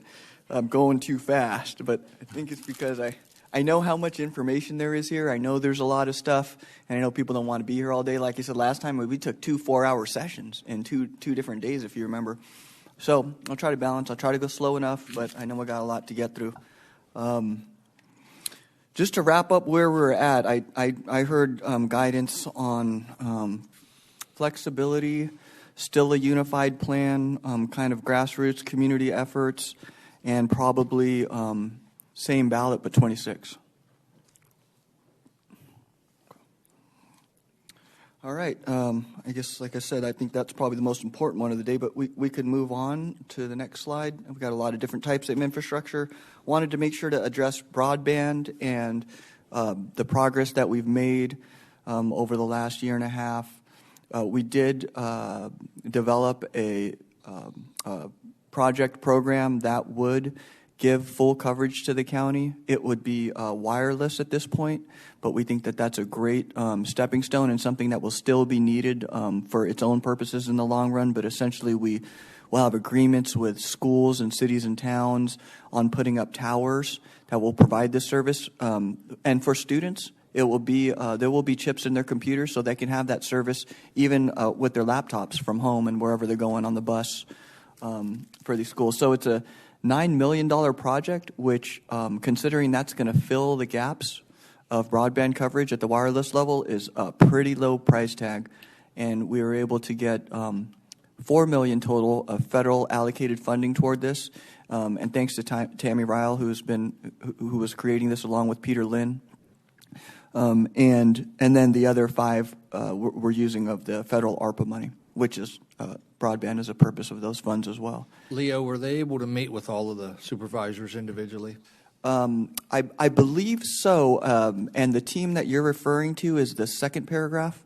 It's this is for full broadband coverage, but using fiber. And fiber is a higher capacity and is in the long term of the future. Wireless is good as well, but fiber is probably going to come. In all reality, by the time it gets implemented, it might take 5 years, to get it there. and they'll still serve different purposes. And so the fiber coverage that you're referring to is one that the recent federal bill is funding to a level that has never been funded before, to the point that for a lot of these rural places, the private sector is not going to go out there because it'll be too expensive to put the infrastructure. They're not going to get enough customers to get a payback in time for a return on investment in any reasonable time, if they would even get it. So I think in this case, the federal government is probably subsidizing about 75% of that infrastructure. And they're doing it through grants, and the Arizona Commerce Authority are going to be the lead facilitator of that. And so I hope that you all were able to meet with Tammy and the private sector to see what proposals are. They want to make sure first that we have the correct numbers of underserved and unserved residents, because that's what the grant allocation to each state is going to initially be based on. And then folks in the state will compete based on criteria to win a grant for their project. And we think that we have a pretty good private sector partner that has, quite frankly, private equity capital funds that they want to invest in this and partner with the federal government and us and the state, so that fiber will be accessible to all residents, and even those in the rural parts. And for them, a lot of them do qualify for the universal service. So when there's a little bit of a question on, well, great if you're going to get fiber out there, but can they afford whatever that monthly payment's going to be? A lot of them will. I think most of them, they'll look into exactly who would qualify in those areas and who doesn't, but the majority of them do. That was BEAD funds. Was that great? Is that BEAD? Wasn't not? I think it was That BEAD. sounds familiar. I think that's what they were like referring to. 80 to $100 million was Yeah. what we expect to receive Right. from. Yeah. Okay. Right. Yep. And it's estimates at this point, but the whole project may be 150 million plus or minus, and with the federal part of that, hopefully to be doing about 100 million.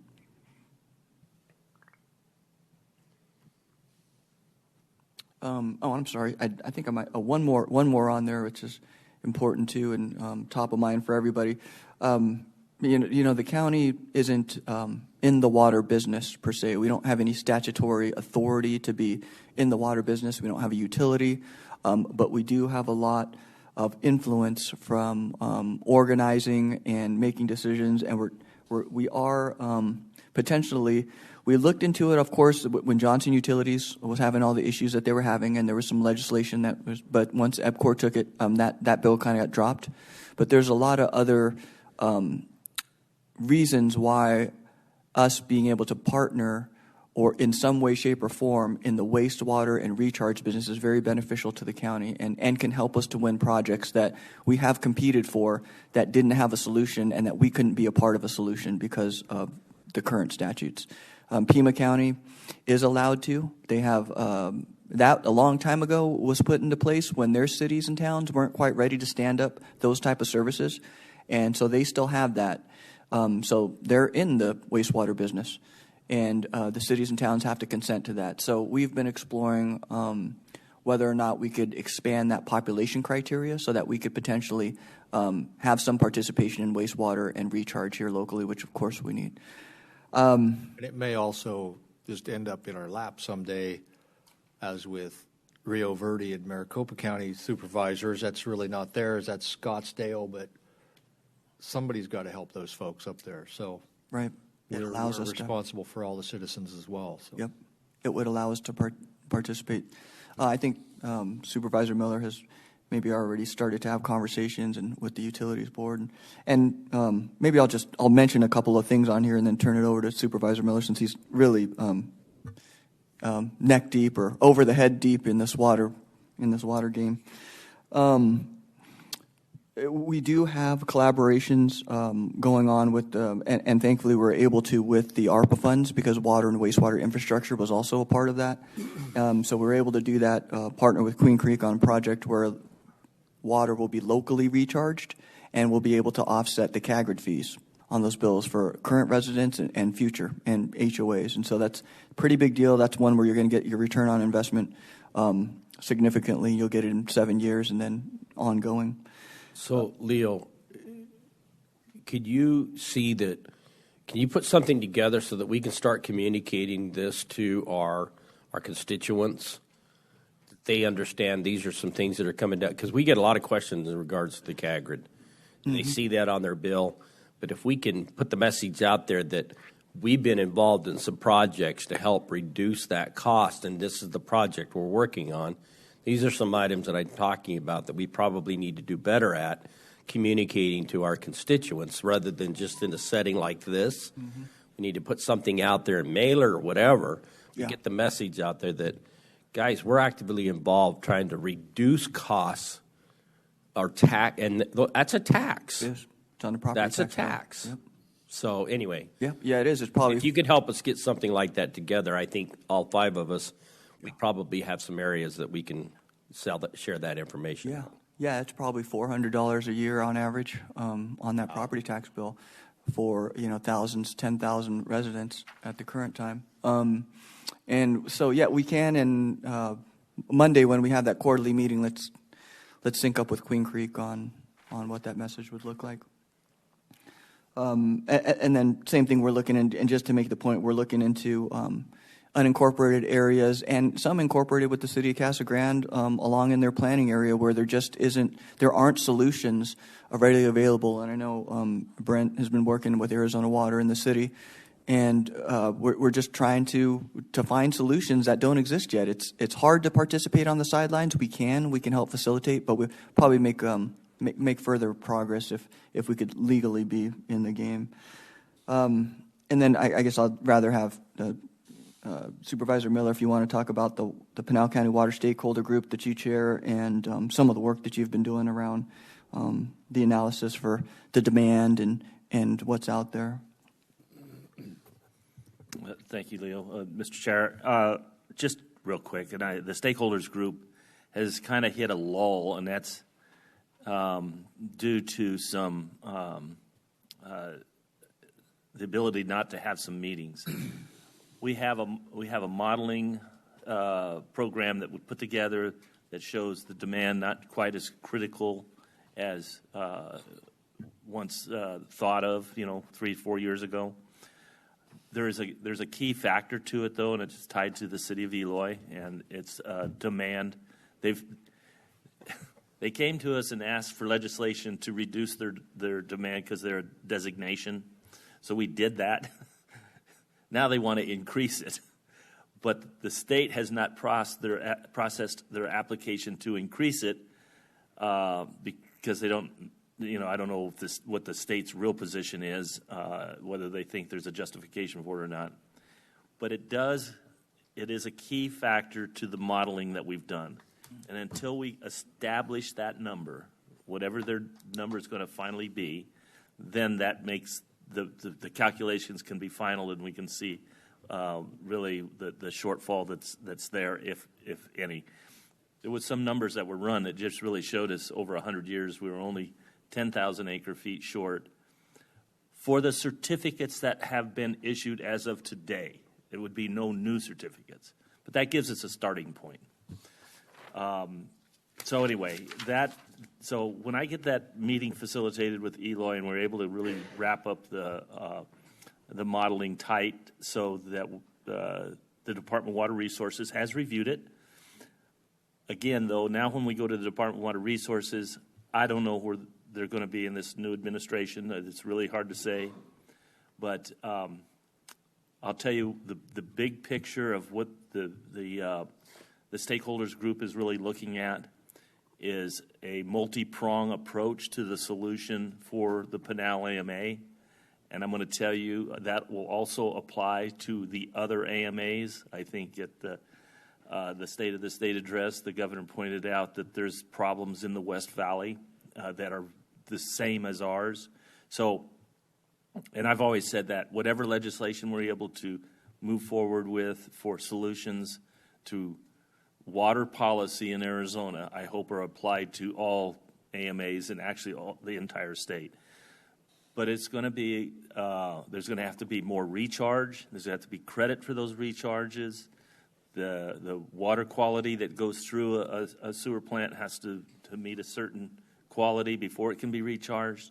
This is where the county needs to at least be partner in a lot of this because there's so much of this county that is not incorporated, but yet really, if we want to protect our aquifer, we really need to have a more aggressive sewer operations throughout the county and not rely on septic tanks, and where we can take those septic tanks off the system and put them into treatment plants.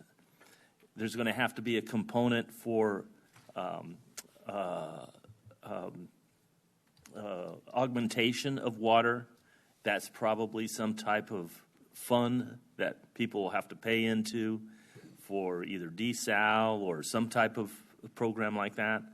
And so, like I said, it's just going to be a multi-pronged approach to the future.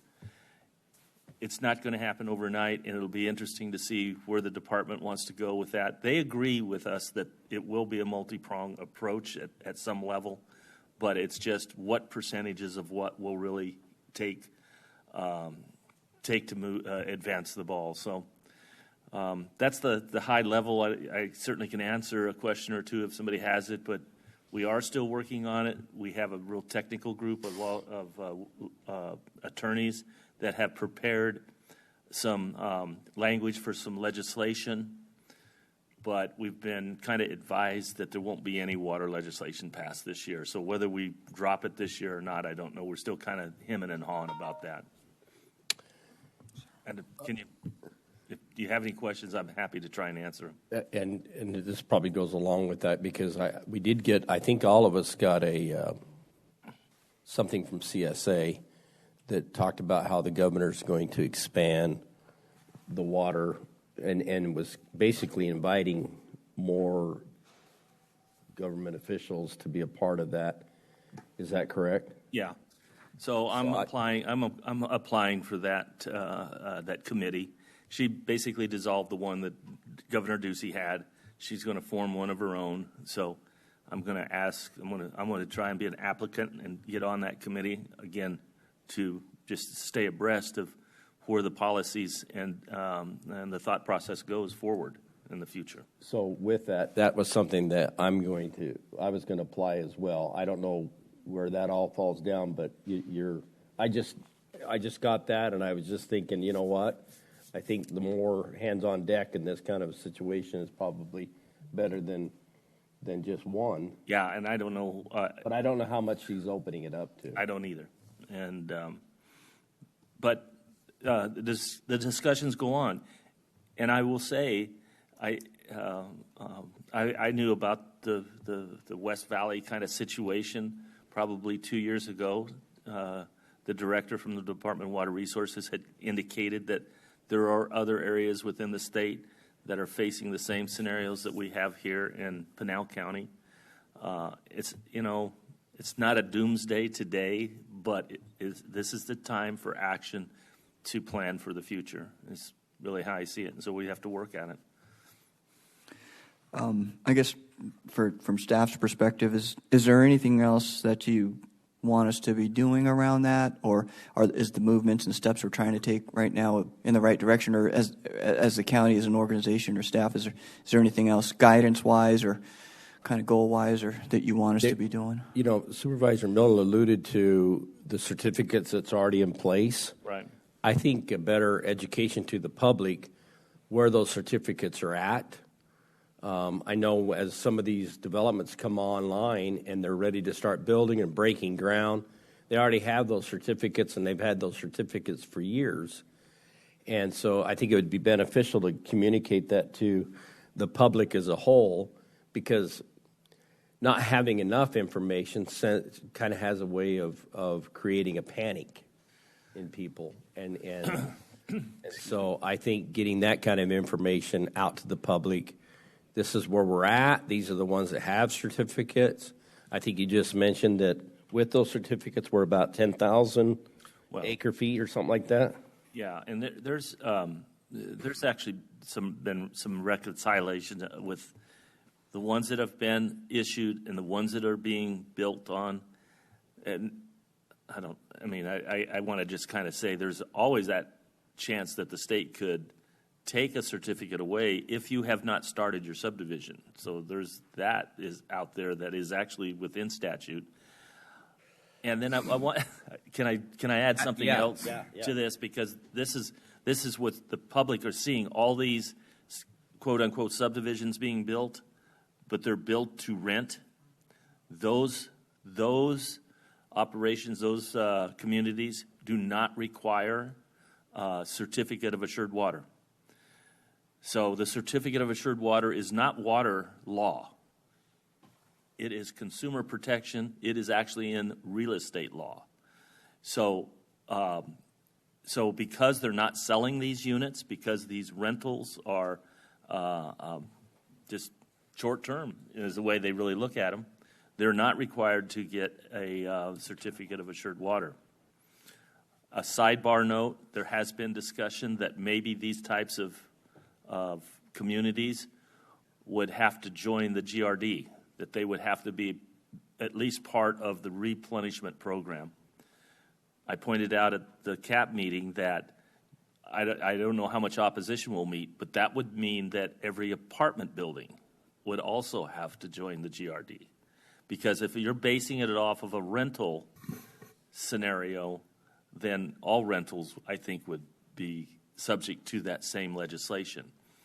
So there's some complexity to really how we go with that approach, and I don't know what the appetite for the legislature will be in that as well. That it starts getting a little more complicated as you start diving into it. But everybody needs to understand that the certificate of assured water is not tied to water law. It's actually tied to consumer protection. When you buy a house, the developer is telling you you will have a water for 100 years at that home.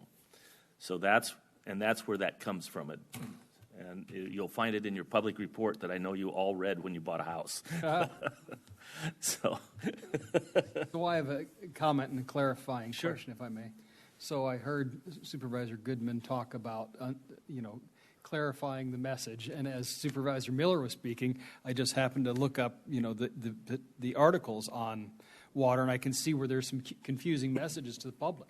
In fact, I saw an article on the front page of the newspaper that talked about water shortages. So we have August 12th, task force finds Pinal water solid. August 15th, these are all 2022, county leader search for solutions amid water shortage. October 14th, 60% of land may be fallow due to water shortage. And if you go back and forth, it depends on what day it is, I guess, and who's writing the article. But we really need to get a consistent message and then consider is it. And I think this goes to the question Mr. Miller had previously, or the request for a discussion, solar development. Is it right for us as a board to approve the build to rent if it impacts those folks who have a 100-year certificate? So that's another, really an issue we need to examine. Are we impacting those certificates for the non-renters? And you're the expert. And that's a great point. And I mean, I think that's the question that elected officials throughout the state are kind of wrestling with, is to what impact will this build to rent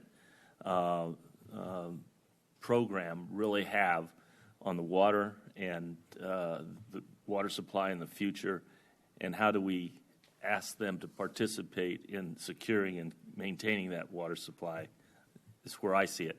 And there's two things here going. There's two different things going on. There's the residential side of thing and the M&I, the municipalities and industry, and then there's the agricultural. And the agricultural community is dealing with some different issues.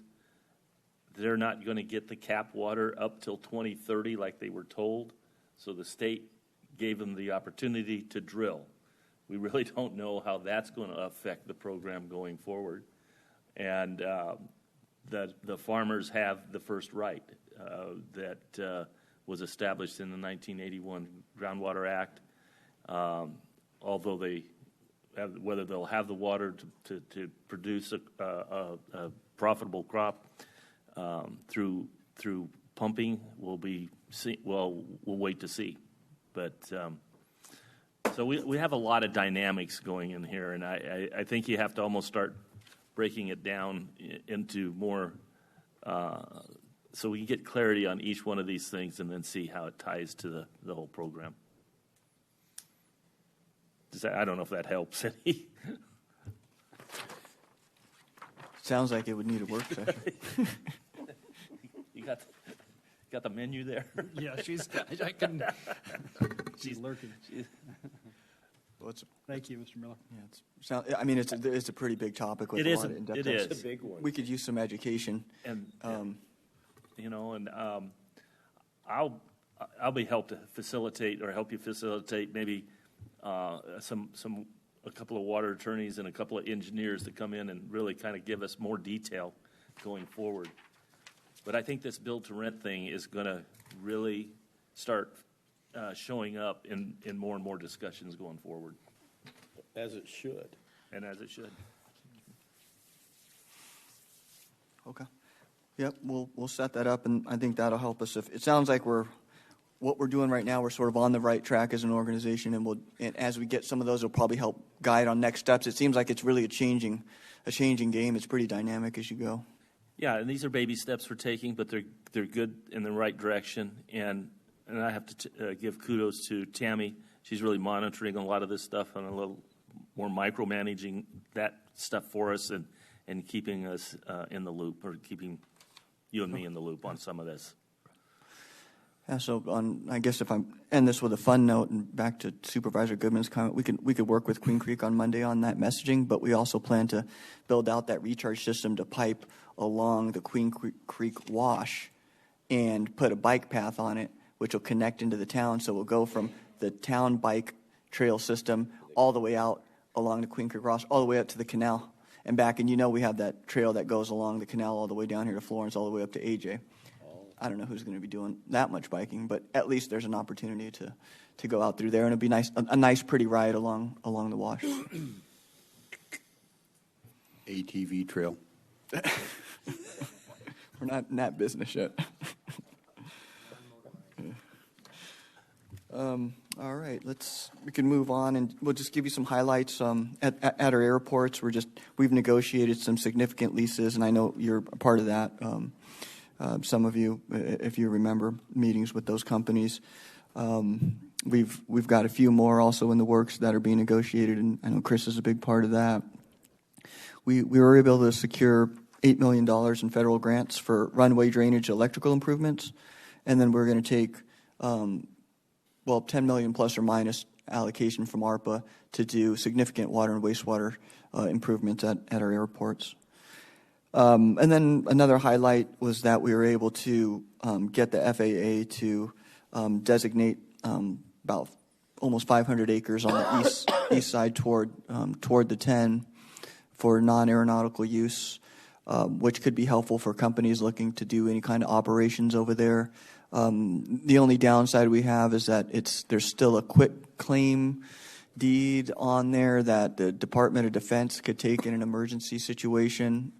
And so that really does prevent really large capital investment because nobody wants to have that risk, as slight as that may be. So we'll work on that, but I don't know how much progress we'll make. I think State Land's been trying to work on something similar in the West Valley and wasn't getting anywhere. So we'll do our best, but I don't know if we'll ever be able to change that.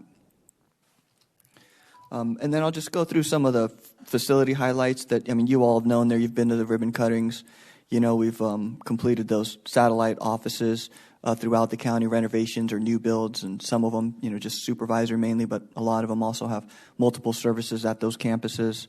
County Attorney's building we finished, and Development Services building was finished, where we're currently working on the Public Defense Services and Medical Examiners buildings, and I think they'll both be finished this year.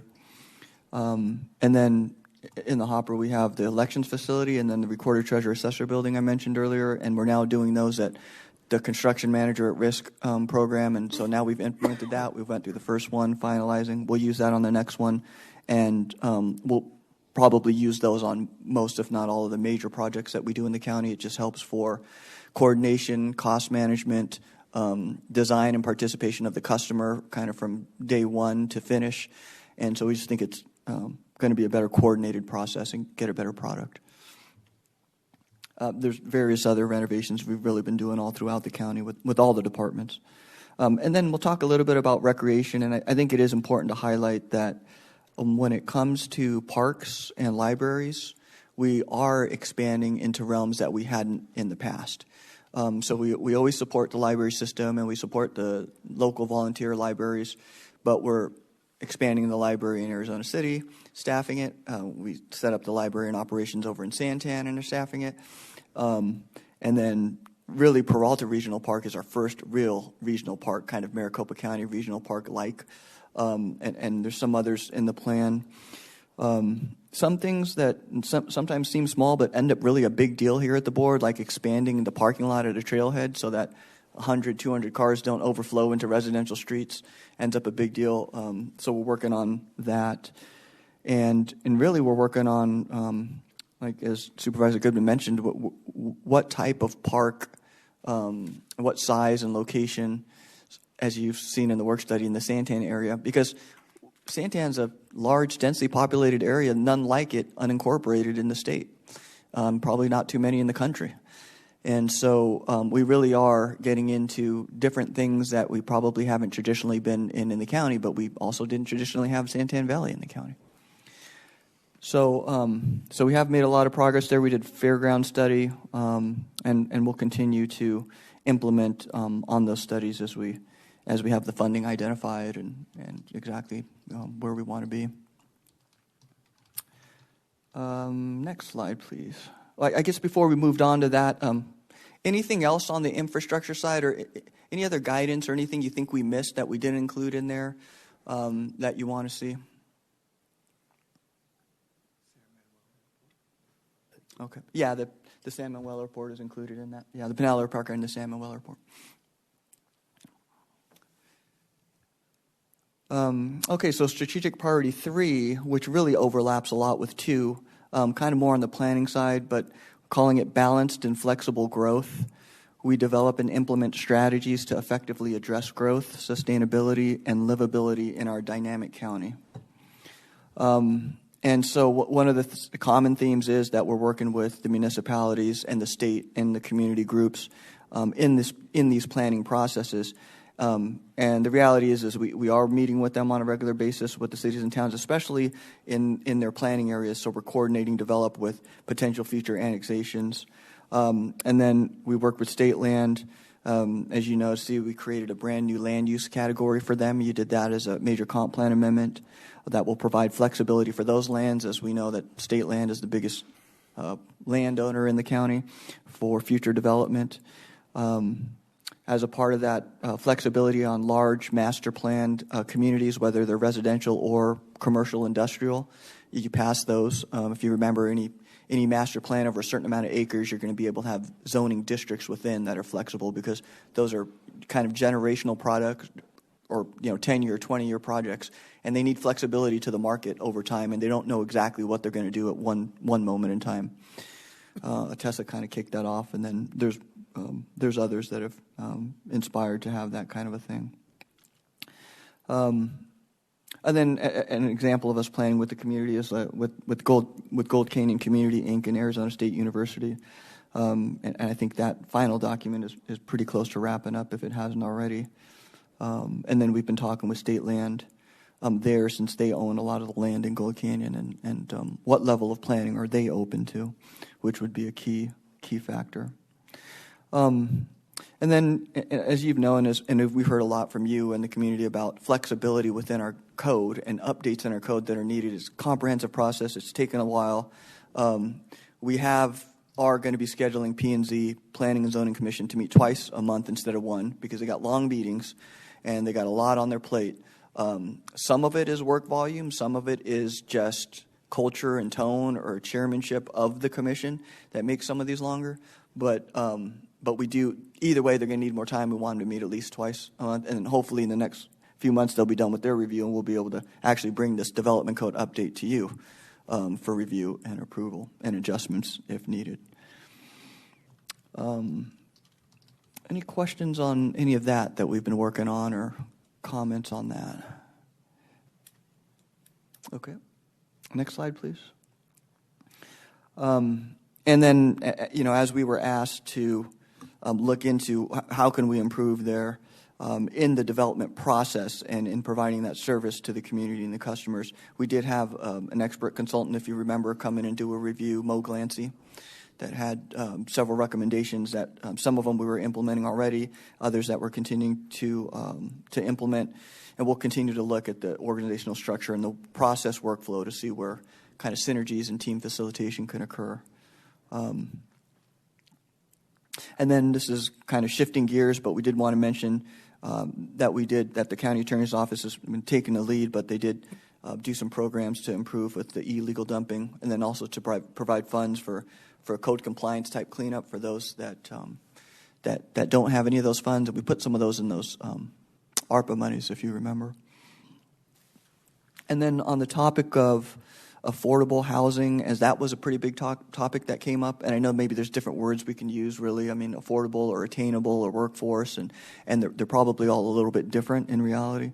But if you remember, we did support a couple of the cities that had affordable projects within their city limits, and we were supporting kind of the HUD tax federal exemption for that. That would help move those projects along. But I do think, and I'll probably open up the conversation on that at this point, but we're going to need to have a work session similar to what you're talking about with water, like who has certificates and where are they doing these kind of things, so that there's a big picture understanding. I think we need to do that for multifamily housing, workforce housing, attainable housing.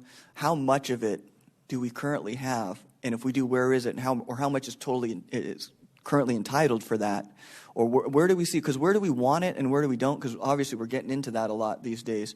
And I think, there's varying degrees, but I guess to go to your banana quote, nobody really wants anything built near them anywhere. But where do we as a county? How do we want it?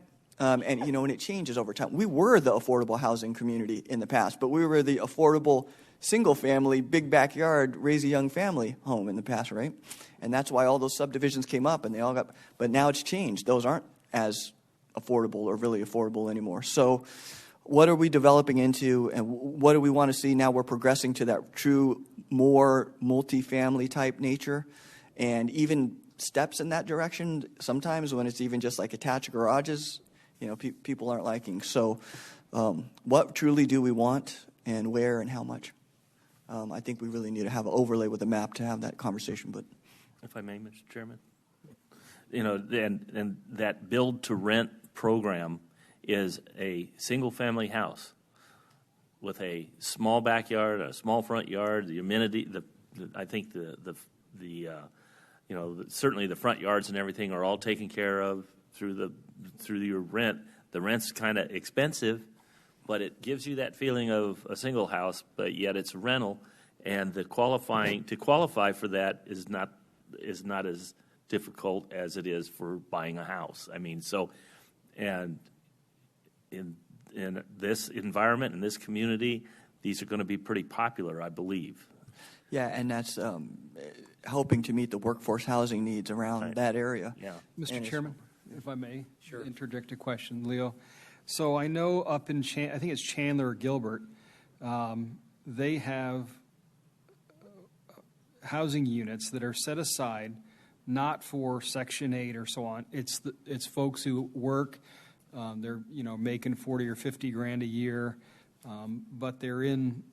I don't know if they've dictated to a developer, hey, if you have 600 units, one or two needs to be the lower rental price or something. That may be something to consider getting with them and seeing what that program is. I recall a fellow I know I've heard of those moved types into of a really programs. nice apartment or condominium. He doesn't own it, and he rents it for a lot less, and there is an income cap, which allows him to move up the chain in his workplace and then launch out and get a house.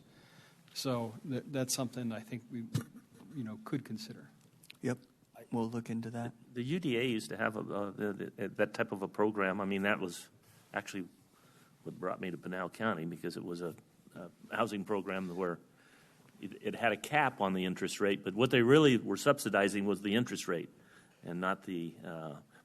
And similar for rents. I mean, they have a program where they can where they can help, offset those higher numbers. So if we, I don't know, if I'm spitballing this, as the board said, okay, 1 or 2% of projects over 250 apartments need to be set aside for that program. Is that possible? Is it practical? Is it sane? I see Chris taking notes. Do we tie that into the development agreement? I don't know. I mean, I'm just asking. Because that would solve the problem of not, I don't want these poor people in my neighborhood. Well, they're just people who haven't Sure. moved up the ladder. And there's nothing wrong with that, what you just said either, because I was young once. Yeah, a long, long time ago. But the reality is I lived in an apartment, my wife and I, when we first got married, and it was in an area, but there was other influential people around us. I don't know how to put it, but there was some nice homes around us and everything else, and it gave us a sense of some value, you know what I mean, personal value to us. And so to your point, I think that those things need to be done within our communities. They need to be designating some areas. I didn't realize there was a program out there that would allow stuff like that. Maybe that's where, with our community development, we start having some of these discussions to bring these in. Years ago, Hamachu was talking about some of the waves of the future. These type of apartment complexes were coming in, and what is that? The Utopia around Higley Road in Gilbert, where they've got apartments there, and then they've got their own little garden area that the people can go in there and work at the garden, and they get some of the rewards, or they have a little farmer's market that the people that don't want to spend the time in the garden, they can buy from the farmer's market there. And so those type of things we ought to be looking at and making part of some of our development agreements, and then the affordable housing. I like what you're talking about there. Well, and to Supervisor Miller's comment, my son went to a trade school, and what they did for dorms was they would say, okay, we'll take a block of these apartments, these apartments, these apartments at different rent levels. And granted, National Bank of Dad paid for that, but the point being that it was affordable. And I think that I've talked to some companies coming in that says, we need workers, we need this, we need that. If they were able, so say they go through training, like we put the Drive 48 up and this other one up. Okay, you get the training. Well, that's great, but now can you afford to work there? Because maybe you've traveled in. You can't afford to travel from your home across the county to this area. If those companies could subsidize some block of apartments and say, okay, for the first 2 months we'll do 100% of the rent, and this you have to work this out in the development agreement and with the companies because it's expensive. But we'll do 100% of the rent. Okay, on the next 2 months we'll do 75%, and then they keep weaning it off so that person can afford to break that poverty cycle and get a good paying job and be able to live in that area so that after a few months they're able to actually afford the rent. Because as you say, those rental places that we're talking about, the one-story standalones, they're not cheap. They're not. And to rent one of those, I think my understanding from one of my sons, they want to see 3 months of income to rent that. Well, if you don't have that job, how do you get there? And so some subsidy has to be made. Now, I don't want it to be us necessarily, but somewhere along the line that has to happen so that you can break some of these poverty cycles. Just saying. No, that's right. And these build-to-rent things have caught the attention of the hedge funds. The hedge funds, after they're completely built and they start renting them out, they'll come in and buy them. They're paying $500,000 a door on these things with the idea that they'll have a cash flow from the rental. And so, they're going to be popular in different arenas for different reasons. It's going to be interesting to see in the next probably 5 to 10 years, really, what they amount to the economy. Okay, yeah, as we start to map and do this, we'll research programs too, so we can throw all that out there at the same time. One final comment on that, and we may have sort of touched on it, but if our HUD, and I was looking for Rolanda, but if our HUD can get a program where just the interest rate is subsidized on, that might be an idea too to look into. So in an ordinary housing addition that we've approved, a couple percent would be earmarked for this, perhaps a HUD program where the interest rate was discounted very low. That makes it affordable. And then that supplies a place for someone hiring Nikola, Lucid, so on, to place an employee or to see that employee can have housing. So This will become more and more popular if it is with interest rates rising for mortgages. Then this program really does make sense. Sorry, Leo, go ahead. Okay, thank you. Good comments. We'll bring that. That'll help us develop our work session to be more productive. We'll put that element in there too, both kind of planning and programming.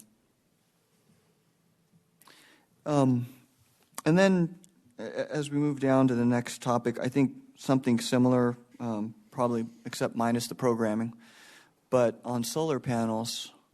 And I know from just the last managers meeting, I think City of Coolidge went through this exercise, and so did Eloy, and they're overlaying on maps, how much and where do we have solar entitled or ability to have solar. And I think Coolidge was saying that they have more than any municipality in the state, like 16% of their land it can be used for solar, and so they're not really trying to expand that further. But very similar conversations around, how much do we want it? Where do we want it? Where do we not want it? Especially so that as these people are doing these bids on these projects or to be suppliers or whatever, and they're trying to put all this together, they have an idea and not get through to the 11th hour or 11th step in a 12-step process and then realize that it's not going to go. So we don't have all the information here in front of us now, but that's what, if you want, give us that direction. We will do a work session with an overlay map so you could see where is green energy, where is solar even able to happen currently, maybe where the interest is, and then where, because I think we have one coming up maybe on the 25th that's going to come to you, and I think we need a more comprehensive sense about solar as energy sources are needed, but where do you want it and where do you not want it, and how much of it, and how much is enough, or whatever that may be. Mr. Chair, I think this ties back to our comp plan where we say, okay, here's the power line systems, here's the gen tie to the system, and where could you have solar, where's going to be residential, where do you want this out of the way, and where does it line up? So that's another piece of that map. Just like right. Here's commercial, here's a road, here's power. Right, yep. I think Elon Musk said we need 100 square miles of solar to power the whole U.S., if I recall correctly. Does that sound right? And if we have state land or county land, something we might want to consider is looking at state land and saying, hey, we're installing solar fields all over the county. And what if we set aside or ask the state to set aside a large swath so that investors could buy sections of that and have one location for solar that is not as objectionable to these solar fields that are near residential. And I think that's something to consider as having one more central and just kind of get it over with. That's a big one. Well, Yeah. I'm thinking of the last one that we listened to, and it was turned down. And there was no objection from anybody that I'm aware of in regards to that solar plant or that solar facility. And it was a farm that was fallow. And you've got a lot of farmers out there, especially in the Pinal AMA, that are looking at cutbacks on their water. And this is a way that they can generate some revenue. But then in addition to that, you talk about the economic development side of it and what kind of tax revenues are coming off of those solar plants, those solar facilities. And not only to us, but to the other, like school districts and things of that nature, that they're getting a tax from that. there's going to be some more of these type of projects come our way. Then in addition to that, we've been hearing from APS and SRP that there could be some blackouts come this summer because of the cutbacks that are, for instance, our coal plants are being shut down throughout the state. We've got what happened in Randolph, 2 gas plant, the additions of some gas that was supposed to go in there, or that was proposed to go in there. So we're looking at some additional cutbacks on our power, the ability to generate power, and there's a real possibility that we're going to be in a position. So there's a lot more to look at when it's coming to these solar plants. You know, a farmer that could take it for 20, 25 years and get revenue off of that, and he's looking at having to put his property into fallow anyway, and they can lease that out, and then that can actually be turned back into whatever homes, because some of that is zone residential at some point when it goes into the market. I think that was part of the discussion we had, was that could have been homes, but can't build homes there because the water's not there.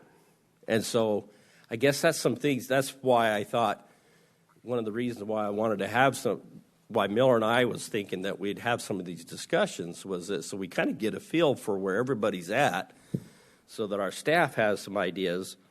And I think that's the reason why this is part of the discussion right now. Where are we at as a whole?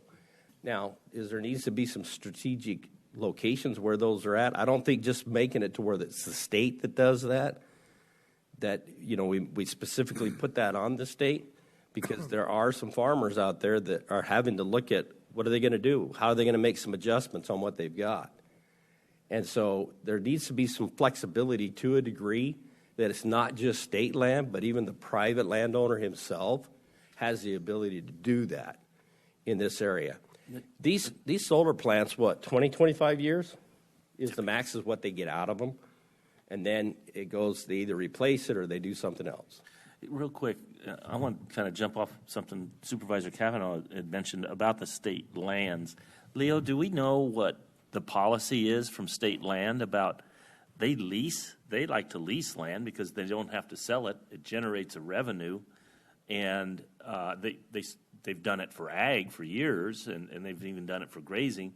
Do they have a policy about solar leases on state land? Because I'm kind of curious and that was a great question, Supervisor Kavanaugh. Yeah, and they've been watching us as well, and the topic came up in our last meeting with state land, and we invited them, let them know we wanted to do this work session, and if they wanted to come over and do it with us, especially since a lot of those 25-year leases, they are trying to get through state land, and but I don't know if they have a policy per se, and I think when we brought it up, they were saying, obviously with Lisa now being transitioned and who the new commissioner is going to be, it was kind of an open, but they were kind of looking for our policy and our feedback as well. So I don't know if they have one per se. I think we kind of wanted to jointly, and maybe it's maybe for them with Pinal County, it's dependent on us. Sure. As well. So we did invite them to be a part of that, and so we can have them here at the work session so we could work through a lot of that together. But I don't know if they have a formal policy at this point.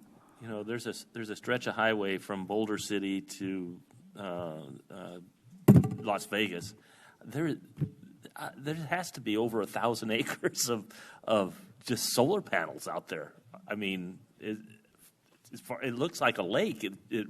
It's so big and so massive. So, and I got to believe that that's probably state land. I doubt it's private land out there. But anyway, okay, another place to look. Yeah, we'll make sure we'll have that conversation with them, and hopefully bring them here and have them be a part of that work session. If anything, they can participate or answer questions if needed, but also know what this board is thinking as they move forward too. Okay, anything else on that side? Like I said, there was a lot in infrastructure already, so they kind of go hand in hand, but anything else from the maybe development side, planning development side? All right, so that's 3 of them down, 2 more to go, and I think these ones are probably faster as they don't have the heavy tax and transportation funding policy elements to them. Organizational excellence and effectiveness. We create a workplace culture cultivating motivated and successful employees who are proud to serve the citizens of Pinal County. We promote and develop secure technology solutions that enhance connectivity, create operational efficiencies, and provide easier access to county services and information. So we kind of lumped up culture and engagement and motivation in the same category.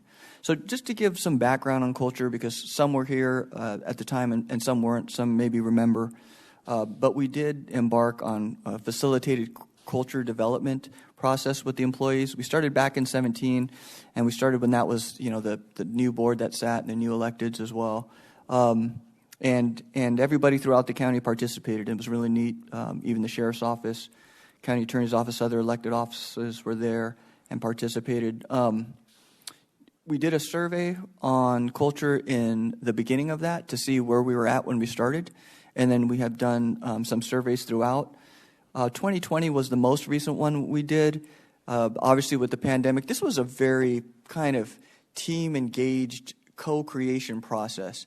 And one of the things that people liked the most about it was to get to know and to work on things with others throughout the county that they had never would normally cross paths with or even know that the county does this. And that was one of the great benefits to that movement. When the pandemic started, of course, so we would been on social distancing and everything else. So that pretty much got put on hold for a while. So we're bringing that back. But just for more context, in that last survey, we got maybe 25% or so, 549 respondents, which is pretty good for a survey like that. We did score excellent in the category of purpose, and then very good in the categories of philosophy and priorities. And those categories all have different elements of the workplace and environment in them. And then there was comments that we received along the way, too, that resulted in efforts like the creation of that communications and marketing department. A lot of things we did, because communication was a big one, and just what's going on in the county and what is leadership saying and what's going on with others in the county. And then recognition was another a big feedback comment for improvement for us, and so that's why we do the employee spotlights. That's why we do a lot here with the years of service and the retirement recognitions that you take pictures with, and then just leadership development and training. And so we had HR do a lot, some of their own, and they're developing a training department now. Supervisor trainings that we get good feedback on, and then we've had some leadership. Even Patrick Ibarra did further leadership and facilitating a customer service environment with leaders and large departments, and then we send them to like ASU's Certified Public Manager program. There's the NACO program that people like, and others, and so we do have a lot of that. We're continuing to build on it. One of the things that we're looking at now is the Toastmasters that folks here like to do just for public speaking, but also they have other kind of comprehensive leadership programs. And the nice thing is they're local, and it gives the employees that opportunity again to connect with others throughout the county that they wouldn't normally through their course of work. And then one of the things that we have challenges with is just the human nature of teamwork environment and how folks get along and how do they work with each other productively? What things do they do behavior-wise that either negatively degenerate trust or build trust, and all those elements that really matter. And so we did have an expert team facilitator who worked with one of our departments when they're newly forming, especially, and they're starting to get bumpy. So we do want to take the approach of using that for departments that are new or have a change in director or they're going to be merging, so that some of those team dynamics, they could set a good foundation and a good behavioral pattern as they move forward. So we've had pretty good success with one department in particular so far. So we're going to expand that. And then we're going to do that survey again so we can see where people are at now and gauge what other further movements we need to make as we go forward. Well, that should be happening here next month. Next slide.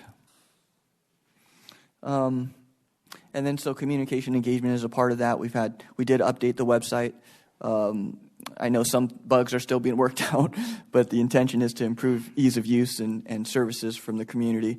We do have online interactions that we have been updating in our systems, digital plan submissions. As you know, we worked through that pending parcel number situation with the assessor's office. And then, as you saw, the awards that the treasurer's office had received on their technology and payment interfaces. We've done a lot of progress in social media. I think I have a stat in the next slide. And then the videographer for the storytelling, which we've all enjoyed and loved a lot of Kevin's good work. And then things like being able to geo-district your news distribution so that you can target relevant news to relevant audiences geographically. And you've been all a part of this, so it's just kind of reminders and updates, but as a part of the employee investments, you have given us a lot more flexibility when it comes to salaries. And of course, we were developing over many years with an old salary structure that was very strict with 14 steps and higher up to a step 3 kind of situation. So now there's a lot more flexibility and a lot more management, I think, needs that are able to be met for departments as they go through to both be able to recruit and retain and then keep the internal equity within the department's whole, and also to be able to compare to our true labor competition instead of just an average of what we kind of view as similar around. But so that's helped us a lot. It's step by step because we've got a lot of employees and a lot of job classifications and a lot of departments. But wherever we are able to do that as we go, the effects have been very positive from those departments as far as morale and retaining and recruitment. Yep. I see communication, engagement, investments, and so on, management, excellence. But what are you, as the county manager, planning on doing to inspire excellence or inspire these things through leadership? What's your leadership picture look like? Well, I think I talked about it in the last slide, but I think there's elements both of the feedback that we get from the employees of what they're experiencing, and so what kind of things do we need to make movement in, like we have with communication and engagement and leadership training. But also, and we did this from the beginning, we knew it started at the top, and so we had a debate whether or not should we do it from kind of bottom ground up or do it from the top, and we knew that if we didn't start at the top, that the employees would look at us like hypocrites. And they'd say, oh, okay, so we're doing all this leadership training and we're doing all of these things. What are you guys doing up here? And why are we doing all this when you're acting like this? And also when you're in an organization this large, how are you going to be able to get it kind of down to everybody so that culturally and the norms are, we treat people this way, you know, with respect and with trust and with support, and we work as a team. How do you get that to every single person, every single 2,000 people? How does that get into their kind of normal modus operandi? How does that become a norm, a culture for them? And we knew I can't touch every single employee. I can't have that level of, there's no way I can't coach and mentor, 2,000 employees. And so we knew that we would have to, as we start at the top, we would have to learn that and get trained and live that. And that would have to then go from them to their subordinates under them, to their subordinates under them, to their subordinates under them. So we knew it was going to start at the top, go to middle management, go to the field supervisors, and to the staff. And that each leader in their respective area was going to have to model that and was going to have to coach that and get their teams to do it. That was the only way that it could permeate the whole organization. And it's kind of aspirational in a sense of we know we'll never be perfect, but that would be the way. Because the reality is I'm not on the ground. I'm not on the ground with the team anymore, unfortunately, but I'm in different teams than I used to be. So I'm not like managing a small team on the ground where I'm going to it's going to be my team. It's going to be the ones that I work with. You guys, the deputy managers, the directors, the stakeholders, partners in other cities and towns, those are the people that I'm directly affecting right now. And if my managers, through coaching and through following our example of the culture that we're setting and the values that we aspire to, are then living those out, and they're living them with their directors, and they're living them with their managers and their supervisors, that's how it's really going to get to all the employees. So we will, even organizationally at the leadership top area, we look at where are the needs and how we can make adjustments in some of those positions as well. So Can I interrupt? That was a big explanation, but I think there was, and forgive me if I can't remember the general. Maybe it was Patton would go out and see his troops every once in a while. The buck private working the line. Do you get a chance to do that every once in a while? Have one-on-one? We talk about excellence and leadership. Do you ever meet with those people from time to time on a one-on-one basis? Is that possible? Not as much further down the line, as I'd like in a sense. But it is possible, and we've talked about it. I mean, we've had things like lunch with the county manager. I think we started that. We did it in the past a few times. I think there's opportunities to do that. Time-wise, probably not as much as I would like to, but I think it's something could be done. 20 minutes ago, Supervisor Miller, City of Henderson annexed that land, and they own most of it. So that's actually in the city limits. Is that right? 3,000 acres of solar. So, Wow. Do they? Oh. so Do they they get revenue off of that? yeah, they are, yeah. But that's Nevada. So Yeah. Well, thank you. That's Big Lake. It's so massive. It's just unbelievable. But back to that point and back to solar, just since it got brought up, the aesthetics is a concern and an issue that has been expressed from the cities and towns, and obviously some of our public too.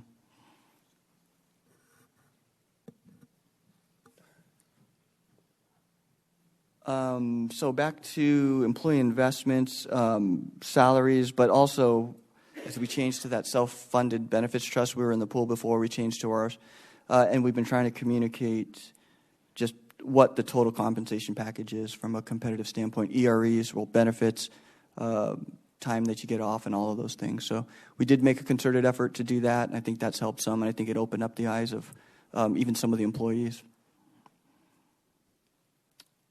And then, as I mentioned before, just ways that we organize the teams for synergies. We've a few examples of some of those that we've done there over the last year or two, or in process of now.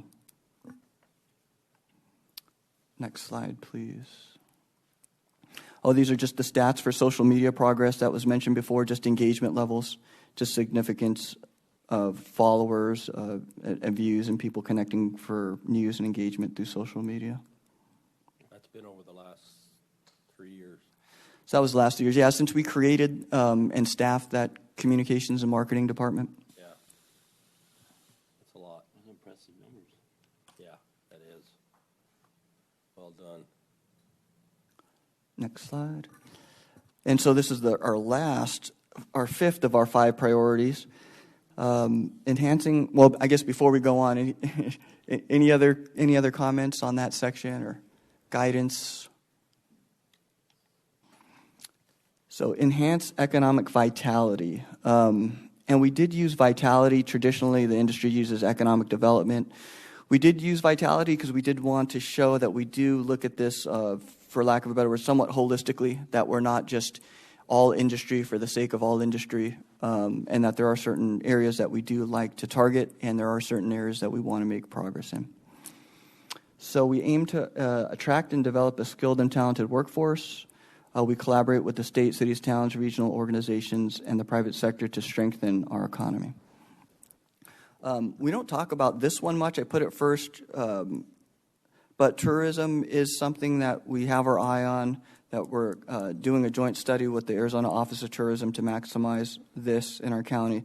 Obviously, not just us, but everybody has had reduced tourism revenues and activity during the pandemic. And so we have a goal here just to bump it back up. In reality, we have started marketing more. We're marketing our adventure corridor and explore Pinal County at places like the Mesa Gateway Airport, where people are close by and they're landing in.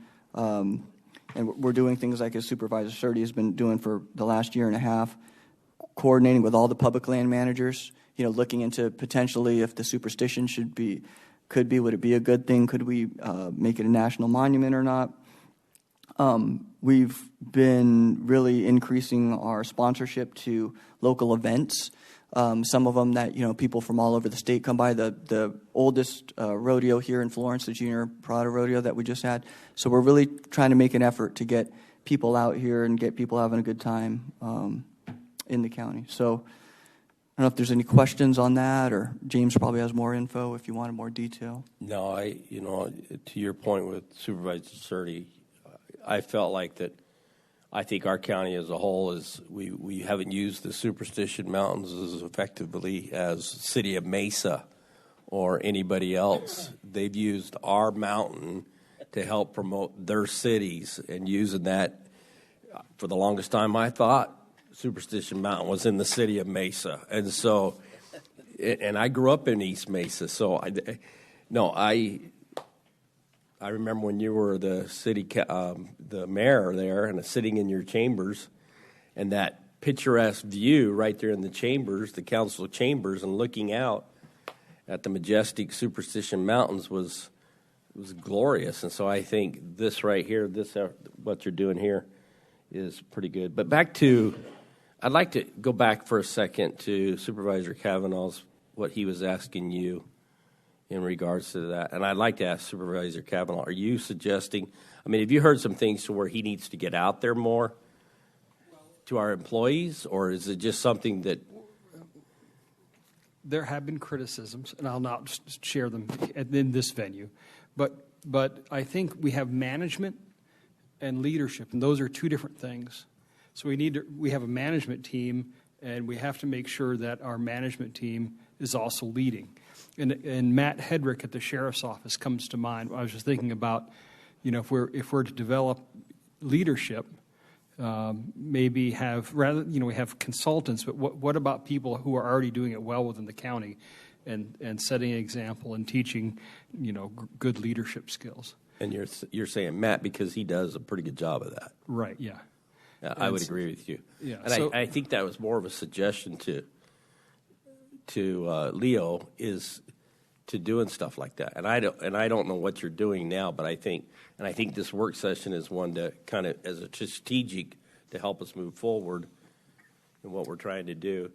There's a lot of other things that you've done extremely well, that's really helped us move along in a lot of our areas. And I guess that's what you were trying to say was, you would like to see a little bit more expansion from him. Yeah, and the leadership focus. You can keep an employee just so long with decent pay, but when they're really connected to a leadership team, it becomes even more of a family. We have a great start, but I think we should consider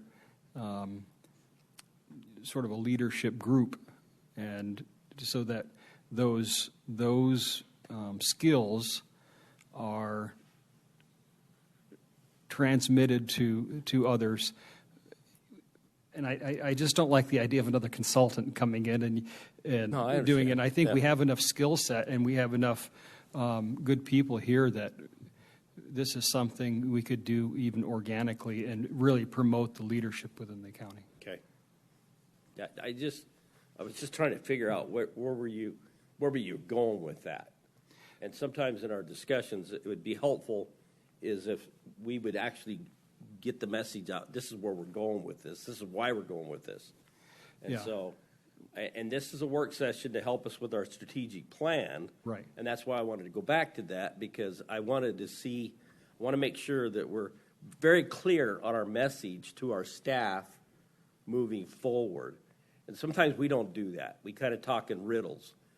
And I think it's important that we talk openly about these things and express moving forward. I do agree with you. I do think that we do use consultants quite a bit more than we should, because I think we have the skill sets right here within our own departments to be able to move some things forward to make that happen. Your example of Matt Hedricks and what Matt does over there is amazing to me.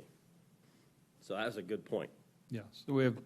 So we focus a lot on management, but maybe we should up our game on leadership. Which is more the human Yeah. side. And globally, that would impact productivity, keeping employees, the whole bit. And I don't think he's suggesting that you become Patton, where you go to the hospital and you beat the kid up. I didn't want to use Patton because I wasn't sure. I did remember that story. But Okay. if someone Okay. needs hit, I don't know. Sometimes we Yeah, need thank you for that that. beaten up. I don't know. Thank you for Okay. the clarification. Yes, and that was, we do have consultants that help to facilitate, but to your point, that is developing it and doing it from within. Like I said, and really us modeling and coaching is the only way that we're going to be able to permeate it really throughout the entire county. Cool. So tourism, I think that, is there any comments on that, or? No, I think we're doing good on that one. Okay, next slide. So enhancing economic vitality continued. This is probably one of the areas that we try to focus on the most, and we call them, if we want to call them, base industry jobs, but especially because those are the jobs that are going to have the multiplier effect of 3 to 5 additional jobs based on the activities that they do. So we like to start there. We had, and you've seen it. I think it's on a slide after this, but it shows kind of what the commuting out labor migration jobs are. 78% of the county is working in the neighboring counties. And so we want to increase those base jobs, not only for the sake of those jobs themselves, but also for the ones that they induce to really put a dent into that labor migration number and turn that around. In this one, we just kind of put approximately 2% a year. And like as we talked about earlier, you land these companies, but it takes a while for them to actually build out and to get those jobs in place. So right now we're experiencing some of the benefits of the years past, and some of the work we're doing now, we won't see the benefits for years on into the future.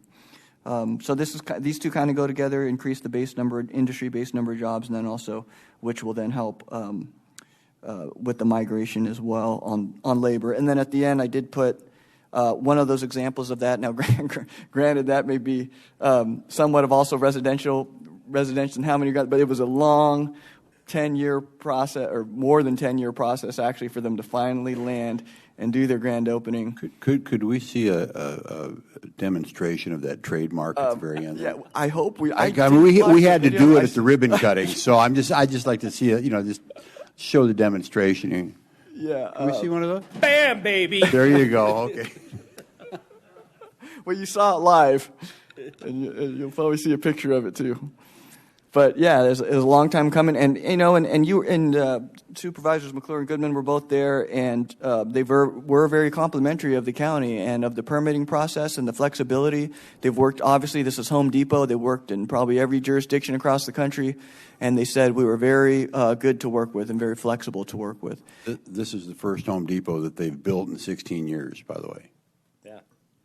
Wow. And they only had, I think they have 16 of them that they're going to build, but this was the first of that set. Yep. So since the last boom. Yes. Yeah. Wow. Bam, bam. Yeah. Yeah, and I remember the meeting we had with them a long time ago in Goodman's conference room. But that's what they were looking for: flexibility on certain things, especially with the way business has changed, the parking lots, the pads, the online buying and pickup, and all of that. And so I think it was about 190 jobs plus or minus. But I think I also heard them say that 95% or so of them live in Santan Valley. 95% of the workforce there at Home Depot actually live in the Pinal County, Santan Valley area. Yeah. So there'll be more to come on that. I think we'll probably have a video next week. Any questions, comments on this slide? Okay, thank you. Next slide. So this does show a nice graphic of the migration that we're trying to change. Shows almost 120,000 leave in the county. Only 33,000 both live and work in the county. And then there's a smaller portion, almost 30,000, that comes into the county but lives in other counties. Next slide. In the construction field too. So this is a lot of the headway that we've made recently. Of course, you've all been a part. We just did the training center agreement on LG, but significant investment and jobs. And these are just direct employees in that line. So the multiplier effect of the 3 to 5 jobs induced from all of these, that number does not represent that. These are just direct hires. And then the Lucid and the Lucid expansion to land them, keep them landed here, to expand their campus was a great effort. And then down the line, as you know, we've, like again said, we worked with these, whether it's roads or workforce development, which are really their two major needs that we meet as a county entity. And then just a variety of suppliers, whether it's building products, home, or semiconductor manufacturing. And of course, a lot that aren't on this list that hopefully next year you'll see a similar list with different names on it that we're working on. Next slide. So this is just a picture to commemorate that moment, and I think a couple of things to mention about this is the largest, and we asked him, of course we don't know for sure, but industrial land sale from the Arizona state land in the county. And so we're talking 600 acres. This was LG Energy Solutions, and really these people were all a part of it. You mentioned earlier GPEC. GPEC was involved in this from the beginning, worked with state land, the Commerce Authority, the company, Queen Creek, Central Arizona College for that training center. And unfortunately, not everybody was able to be in this picture, but we do have some attorneys represented there. We have town members. Chris wasn't there, unfortunately. We tried to run. It was a long day.